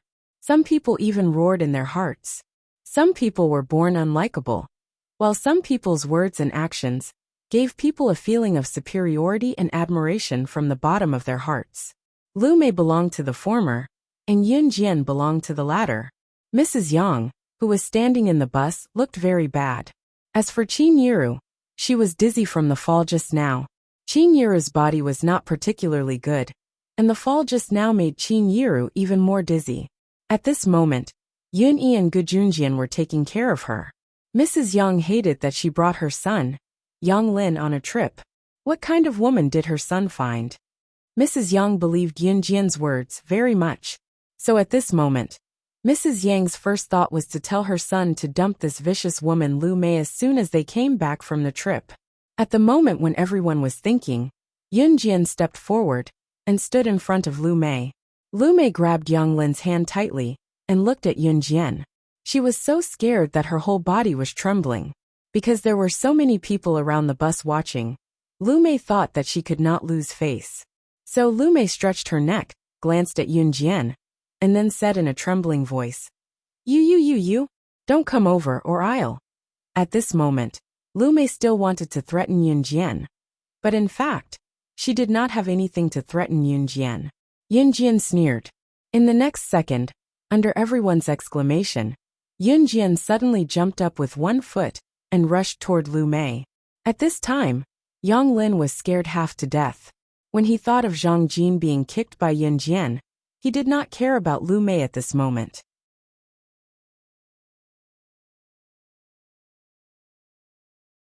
Because of fear, Yang Lin forcibly pulled away Lu Mei's hand that was holding him and hid far away. Ah, Lin Yu. Lu Mei didn't expect that at the last moment, her boyfriend would dodge by himself. It was just that his voice was drowned out by Yunjian's ruthless kick. Yunjian sent Lu Mei sprawling on the ground with a kick, before she followed closely behind her. Then, under everyone's exclamation, Yunjian stepped on Lu Mei's head and stomped hard. Lu Mei was almost suffocated by Yunjian's foot. The people around were frightened by Yunjian's violent behavior. This is going to kill people, right? Just when they thought about it, Yunjian had already pulled back her leg. She reached out and grabbed Lu Mei's hair, lifted Lu Mei up, and then sneered.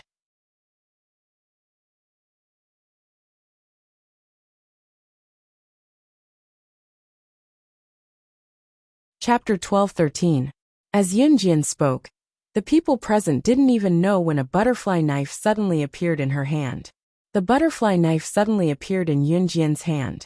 She gently swung the butterfly knife twice and grabbed Lu Mei's hair with one hand. Yunjian's style of playing with the knife came and went freely. Her movements were so skillful that it seemed that she often played with the butterfly knife. Ordinary people would never be able to play with the butterfly knife so skillfully like Yunjian, without 3 or 4 years of practice. Just when Lu Mei recovered from the pain of being stepped on by Yunjian several times, she felt the butterfly knife spinning in front of her. However, in the next second, the blade of the butterfly knife actually stabbed towards his eyes. Not only Lu Mei screamed and closed her eyes, but the passengers on the long-distance bus around, including the bus driver and the conductor, also screamed. Everyone was frightened by Yin Jian's sudden turn of the blade and stabbing toward Lu Mei's eye. They screamed one after another, and some people even covered their eyes, because of Yin Jian's previous ruthless means. When Yin Jian held the butterfly knife and stabbed toward Lu Mei's eye, everyone was shocked. No one doubted whether Yin Jian really dared to do it. So at this moment, everyone thought there would be a bloody scene. Qin Yiru, who was sitting on the bus, heard the scream. When she just stood up, she was stopped by Gu Junjian. Gu Junjian said to Qin Yiru very gently, "Sit down. I'll go and see." After that, Gu Junjian walked out of the bus. At this moment, the butterfly knife in Yin Jian's hand had stopped 0.1 centimeters away from Lu Mei's eye. At this time, Lu Mei seemed to have been scared to death. She closed her eyes fiercely. Because her scalp was pulled by Yin Jian, she couldn't move her face, so she closed her eyes and felt that the blade of the butterfly knife was less than 1 centimeter away from her skin. Lu Mei was so scared that she screamed on the spot. She didn't realize that Yin Jian had stopped the butterfly knife. I was wrong. I shouldn't have pushed your mother. But who asked you to be so beautiful? It's not my fault. Also, you're dressed so old-fashioned, yet Lin's mother is helping you. When Lu Mei begged for mercy, she even said a few words to clarify herself. It was obvious that she was not remorseful at all as she begged for mercy. However, the surrounding people heard it clearly. This Lu Mei was really stupid. Not only did she admit her mistake, but she also said the reason. Now the people around didn't even have the chance to think that Lu Mei was tortured by Yin Jian. Apologize to my mother. After listening to Lu Mei's words, Yin Jian's expression remained unchanged, but she said this indifferently. I'm sorry. Lu Mei was so scared that her whole body was trembling.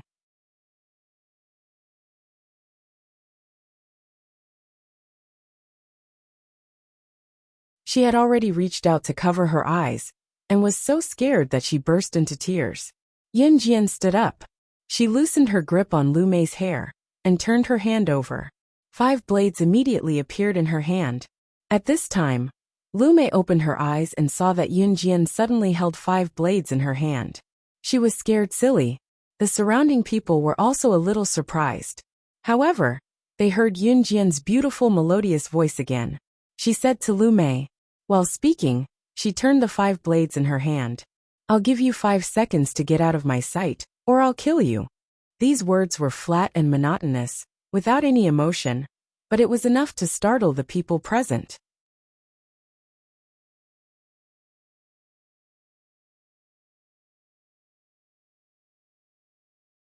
Chapter 12-14. Yin Jian's cold words coupled with her horrifying skills just now. Lu Mei's whole body suddenly trembled. She almost rolled and crawled to the bus station. She didn't even have time to say goodbye to Yang Lin, and just rushed out of here. Yin Jian only sneered. A person like Lu Mei would only add to the unpleasant atmosphere of the trip. Since she had left on her own accord, it was just as she wanted. Yang Lin was also frightened by Yin Jian's skills just now. Now watching Lu Mei leave, he didn't even dare to say a word. Yin Jian grabbed 5 throwing knives in one hand. She looked sideways at Zhang Jin, who was kicked away by her just now. She raised her lips slightly and said coldly, "Why are you still here?" As she spoke, she twirled the 5 flying daggers in her hand in a relaxed manner. Zhang Jin shuddered in fear when he recalled how Yin Jian had sent the 5 flying daggers flying past Lu Mei like she was performing acrobatics in a circus. Although he was in his 20s, it was the first time that he had encountered such a thing. At first, Lu Mei and Zhang Jin just wanted to follow them to have fun. Anyway, Yang Lin would pay the travel expenses and all the expenses for them. But at this moment, seeing Yin Jian's threat, Zhang Jin was so scared that he quickly turned around and ran away. Yin Jian, who was standing in the same place, sneered slightly. Then she turned her head to look at Yang Lin, who was shrinking in the distance. "Why don't you get in the car?" Yang Lin was a little scared by Yin Jian's skills just now. Hearing Yin Jian's voice, he immediately followed her. Lu Mei and Zhang Jin could run so fast. Of course, they couldn't be seriously injured. They must have been scared. As long as they didn't make a big scene, no one would care about what happened just now. After Yun Jian got in the car, she glanced at the crowd and then pursed her lips, saying, "They miss home, so they don't want to go. We'll play by ourselves." Of course, they were referring to Lu Mei and Zhang Jin, who had fled in panic. Upon hearing Yun Jian's words, the corners of Yang Lin's mouth twitched. He was clearly chased away by a scary person like you. Nothing was said along the way. Serene City was not far from Longmen City, as they were both in Jia Province. After the bus brought Yun Jian and the others to the bus station in Ning City, Yun Jian and the others got off the bus. "Hey, Yun Jian, I'm here." She saw Ningxia waving to Yun Jian from afar. Ningxia's face was full of smiles. She waved her hands and her face was full of hospitality. After meeting Ningxia in Hassa village and going to the tomb, especially when Yun Jian saved Ningxia in Hassa village, Ningxia's gratitude to Yun Jian was indescribable. Not long ago, when Yun Jian decided to bring Xiao Yunju and the others to the beach to play, Ningxia called Yun Jian not long after, saying that she wanted Yun Jian to visit her house. Yun Jian agreed at the time.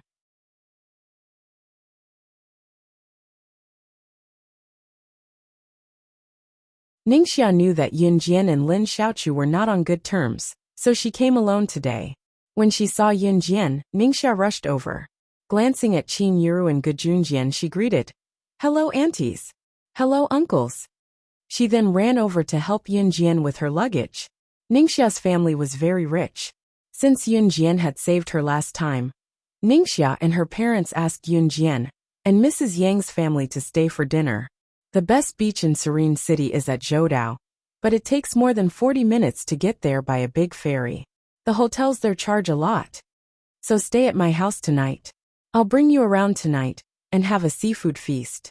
Tomorrow morning, we'll take the big ferry to Zhoudao for a whole day and come back in the evening. Ningxia came up with the most suitable travel plan. Looking at how excited Ningxia was, Yun Jian nodded with narrowed eyes.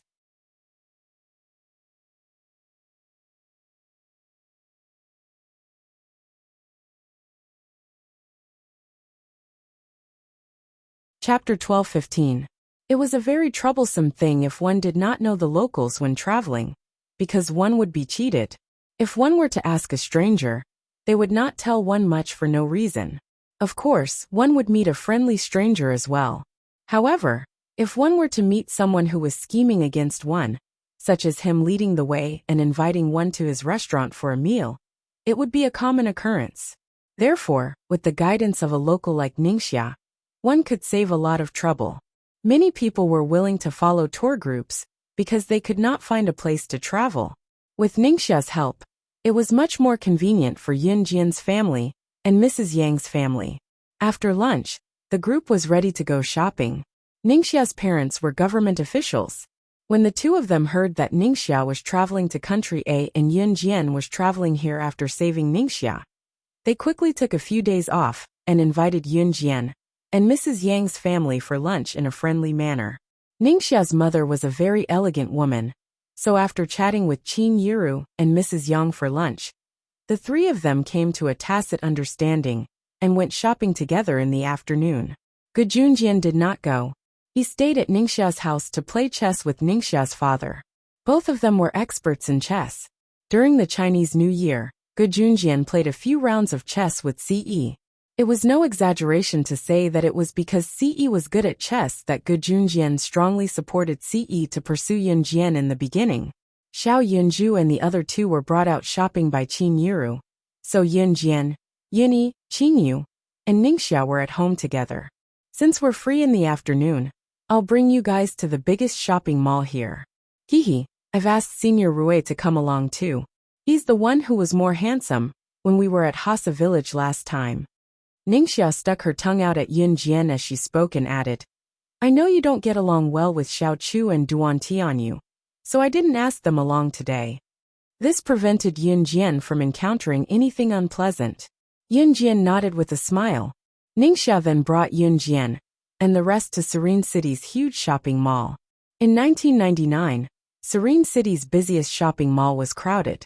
Amidst the bustle, Ningxia brought Yunjian and the rest to Huchirui. Huchirui greeted Yunjian, obviously knowing that Yunjian was coming. Beside Huchirui was a man in his 20s. He was dressed very fashionably, but he looked a little sloppy. "This is my bro Su Liao." Huchirui put an arm around Su Liao and introduced him to Yunjian and the rest. Su Liao glanced at Yunjian and Qingyu with a grin, then greeted, "Hello little girls." With that said, Su Liao even flipped his bangs and pretended to be cool. Yuni grabbed Qingyu's hand and introduced her to Huchirui and Su Liao. "Hello, I'm Yuni. This is my girlfriend." Yuni was reminding Su Liao that they were his people, so stop looking. However, that was not the end. Su Liao had thought that Yunjian was just a delicate little girl, so he brushed his hair to act cool. He wanted to present his coolest side to Yunjian. However, just as Su Liao was about to brag, he heard Huchirui introduce Yunjian to Su Liao from behind.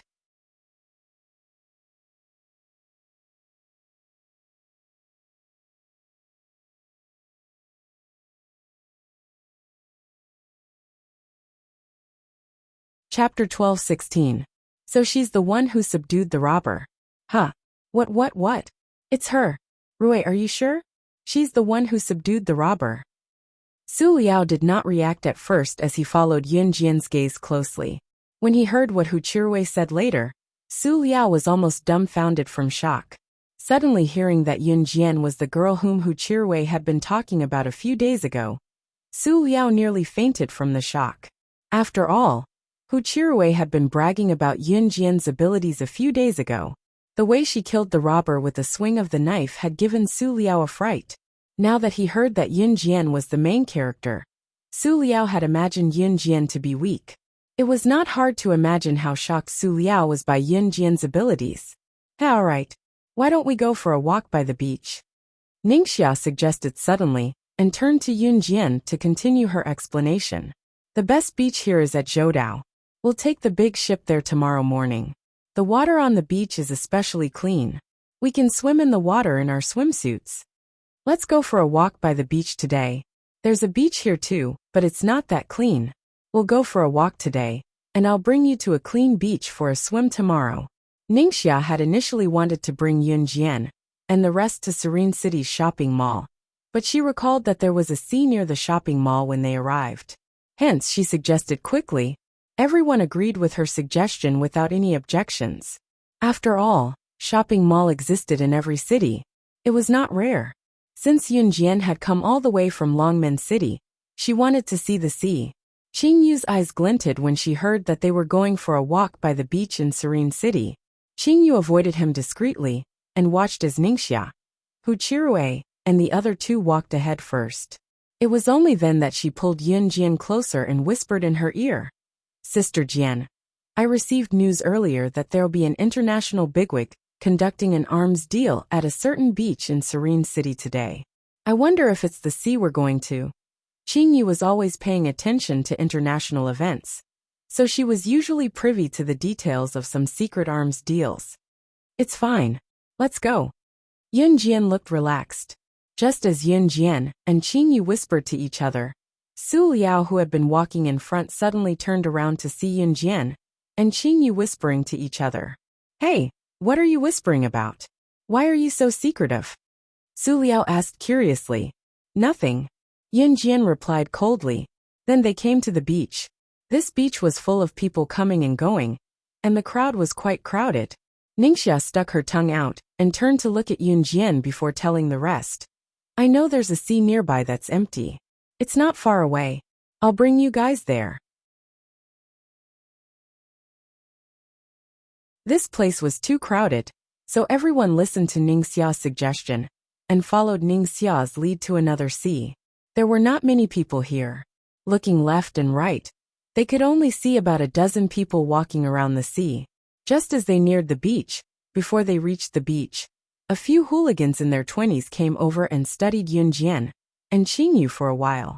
The leading hooligan's eyes were glued to Yunjian when he saw her.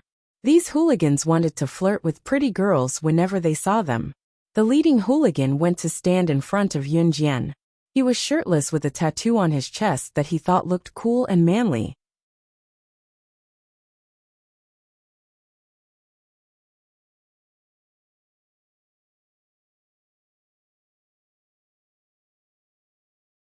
Chapter 12:17. This group of ruffians had been here many times and flirted with many pretty girls. Therefore, it was not a coincidence that he brought his buddies over to tease Yun Jian when he saw Yun Jian and the rest today. It was him who was waiting here to tease the pretty girls. Yuni frowned as he watched this unfamiliar man, who exuded a ruffian aura, walk over to tease his younger sister. He then shielded Qingyu behind him and stood in front of the man and Yun Jian. "Please make way. Let me pass." Yuni did not want a direct confrontation, so he spoke with a frown. "Who are you, kid?" The leader of the ruffians extended his fists and smashed them together, creating a cracking sound between the bones. He looked up at Yun Yi, pretending that he was good at fighting. After the ruffian put on an act, he glanced at Yun Jian, who was standing behind Yun Yi from the corner of his eyes. He felt that his bones had cracked when he clenched his fists and smashed them together. It was a dashing move. Therefore, the ruffian wanted to see Yun Jian's reaction. The ruffian knew that he was quite good-looking. He assumed that ordinary women would think that he was powerful and influential after seeing his looks and the tattoo on his bare chest. Then they would try to seduce him. As long as it was a woman, they would be willing to talk to him. However, when the ruffian caught a glimpse of Yun Jian, who was not far away, he saw that she was not moved at all. She was not attracted by his cool act just now. The hooligan's self-esteem was greatly damaged. Just as he was about to do something to show off his abilities, Yi Si suddenly stopped him. "Capture them all and seal off this area." Suddenly, a man's voice in a foreign language rang eerily. Yun Jian narrowed her eyes abruptly. The man spoke in German. Just as Yun Jian narrowed his eyes, he saw a group of people dressed like they were from the underground black market running in from not far away. They came in and surrounded the place in no time. At the same time, a dozen of them rushed over in an attempt to restrain Yun Jian and the rest. Qingyu's eyes glinted. She did not expect to run into what she had mentioned in the beginning. "Sister Jian, looks like this is where they're trading their firearms." Qingyu went close to Yun Jian and told her softly. Yun Jian had thought that she would not run into something like this, since there were so many places by the sea in Serene City. Who knew that she would actually run into it? Soon, a dozen people came over to tie up Yun Jian and the rest. Yun Jian did not struggle. There were people who were tied up and tried to scream, but the people from both sides of the firearms trade covered their mouths with black tape immediately. The thugs, who had been acting cool in front of Yun Jian just now, were now dumbfounded by what they saw. They had never seen such a terrifying scene before. They were men from the underground black market.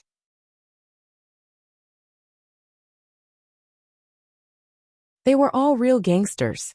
Yun Jian did not struggle because these people would release all the innocent people around them once the firearms trade was done. They were not letting them go now because they were afraid that these people would spread rumors. Once the trade was done, it would be too late even if someone who wanted to disrupt the firearms trade got the news. As expected, a group of people came out from the streets of Serene City not long after. On the other hand, the other party disembarked from a large cruise ship that only appeared after a while. Both parties officially started the firearms trade. When both parties met and saw a young-looking man in his 20s coming down from the cruise ship, Yun Jian's eyes narrowed. What a coincidence! It was him.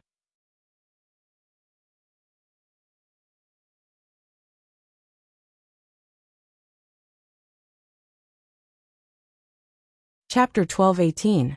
He was her greatest enemy, but he could also be considered an old friend. Why did she say that? The reason was simple. Yun Jian was an agent trained by Lin Wei and Han in her previous life. At that time, Yun Jian was abducted into the organization when she was 5 years old and was forced to undergo a test of life and death. At that time, there were at least a few hundred people who entered in Han with Yun Jian to undergo the assassin test. After that, there would be a new batch of people joining the organization every once in a while. Of course, every once in a while, a group of weaker children would die, and their corpses would be dragged out and fed to the wild dogs. As a secret agent, the cruelty of life that Yin Jian had gone through was not something that outsiders could understand. When she entered the organization, she fought with hundreds of children, including Yin Jian. It was an environment where the strong were respected and the weak were killed. Back and forth, among at least a few thousand children, there were only 3 who could grow up and walk out of the organization alive, including Yin Jian. And Yin Jian was the strongest among them. These 3 people were all influential figures on the international assassin and agent rankings. They had stepped over countless corpses since they were young and desperately survived. It could be said that in the organization, even if someone suddenly stabbed you to death while you were sleeping, you could only accept your fate. Survival of the fittest. To be able to kill thousands of people and survive until the end, the 3 people were undoubtedly the strongest existences. Yes, among the few thousand people, one of them was Yin Jian, and the young man who looked to be in his 20s standing not far away was also one of them. Only 3 people survived from thousands of people back then. Other than Yin Jian, the young man in front of her, who looked to be in his 20s, was also one of the strongest in the world. He was the 3rd on the international secret agent rankings, the god of war, codenamed Mad Dragon. Mad Dragon was also an elite among the strong. His strength was one of the best even on the international secret agent rankings. Therefore, Mad Dragon was Yin Jian's greatest enemy in her previous life, as well as her old friend.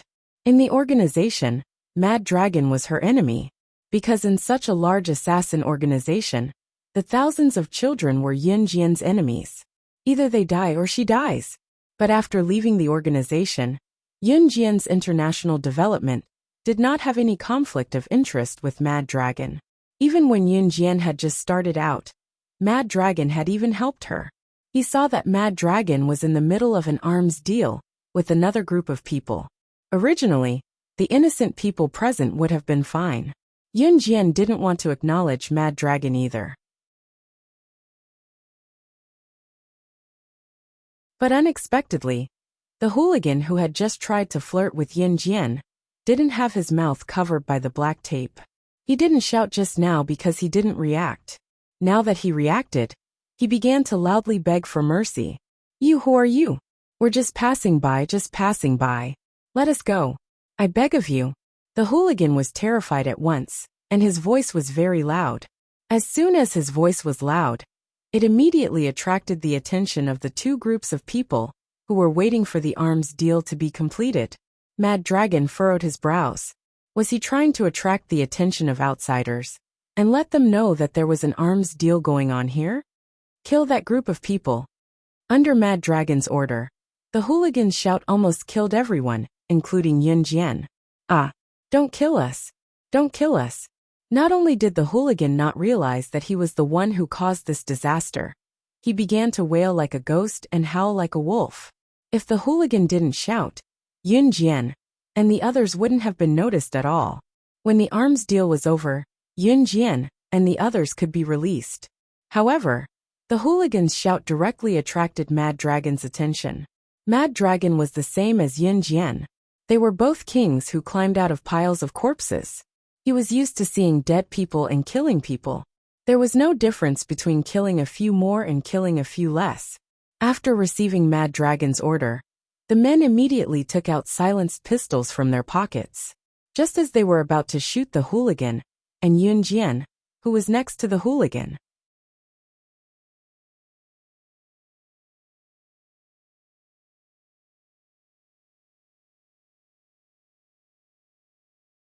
Chapter 12:19. Back when she was in an Hun group, she was the most capable one among the hundreds of people.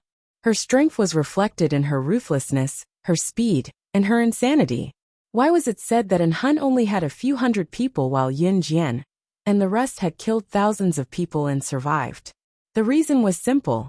An Hun would have a new batch of recruits every year. At the same time, there would be a group of weak people being killed by strong people in an Hun every day. If the newcomers were too weak, they would be killed by the strong people in no time. Only a few hundred people would survive every year. This batch of recruits would die the next year, which led to one thing. There were only a few hundred people who could survive in the organization. Coming back to reality, Yun Jian's cold voice not only scared the gangsters group half to death, but it also scared Mad Dragon's subordinates and the group of people who were about to make an arms deal with Mad Dragon. Was there anyone in this world who dared to call Mad Dragon that? After all, who was Mad Dragon? He was ranked 3rd on the International Secret Agent ranking. Anyone who could be ranked in the top 3 on the International Secret Agent or Assassin ranking was definitely a fearsome presence in the world. Even the top 10 Secret Agent or Assassin ranking, those who could not be ranked in the top 3 would turn tail and run if they did not have the ability to win against the top 3. Even if Mad Dragon was only ranked in the top 10 of the International Secret Agent or Assassin ranking, everyone here would be scared out of their wits. Not to mention, he was Mad Dragon who was ranked in the top 3 on the Secret Agent ranking. What kind of international status was that? Moreover, Mad Dragon was one of the 3 people who had walked out of an Hun alive with slaying God, the top secret agent on the International Secret Agent ranking. He knew slaying God, the top secret agent on the International Secret Agent ranking. Therefore, everyone present was shocked by Yun Jian's behavior. A young girl like her dared to challenge Mad Dragon, who was ranked 3rd on the International Secret Agent ranking? She even called Mad Dragon you brat? This young girl probably had not even met Mad Dragon before. Yet she dared to be so arrogant? Could it be that she only wanted to avoid being killed? The surrounding people were so scared that their faces turned pale. It had been a few years since he had heard such a form of address. Mad Dragon narrowed his eyes and turned to look at Yun Jian. He saw a fair and clean face that was so exquisite and beautiful that it was hard to believe that there was such a beautiful face in this world. Even Mad Dragon, who was used to seeing world-class beauties, couldn't help but take a second look. On the other hand, the leader of the other group of people dealing with Mad Dragon glared fiercely at Yun Jian.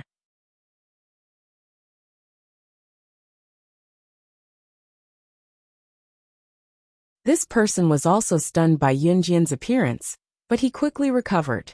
Then the man glared fiercely at Yun Jian, then turned to Mad Dragon and said with a smile, "Don't be angry. I'll order someone to kill her now." As he spoke, the man waved his hand and was about to order his men to give Yun Jian a fatal blow. Yun Jian suddenly untied herself from the ropes and stood up with a stretch. Although her movements were extremely sluggish, no one noticed the strange light that flashed across the corner of Yun Jian's eyes. Her? How could she untie the ropes? She was tied up tightly just now. Yun Jian's subordinate who stood beside her gasped. Mad Dragon suddenly noticed Qing Yu's face. This girl, why did she look so familiar? This girl, wasn't she one of SS people? Coupled with Yun Jian's arrogant tone just now, it overlapped with a certain arrogant but powerful person in his memory. Could it be? Mad Dragon suddenly thought of this and pointed a finger at Yun Jian. His arrogant and cold demeanor was replaced by a frightened expression. Then, he looked at Yun Jian and said fearfully in front of everyone, "That you're tuning in to the Li Mei's Wuxia Whispers YouTube channel. We're so grateful for your support. And don't forget to subscribe to join us on this incredible journey through captivating stories.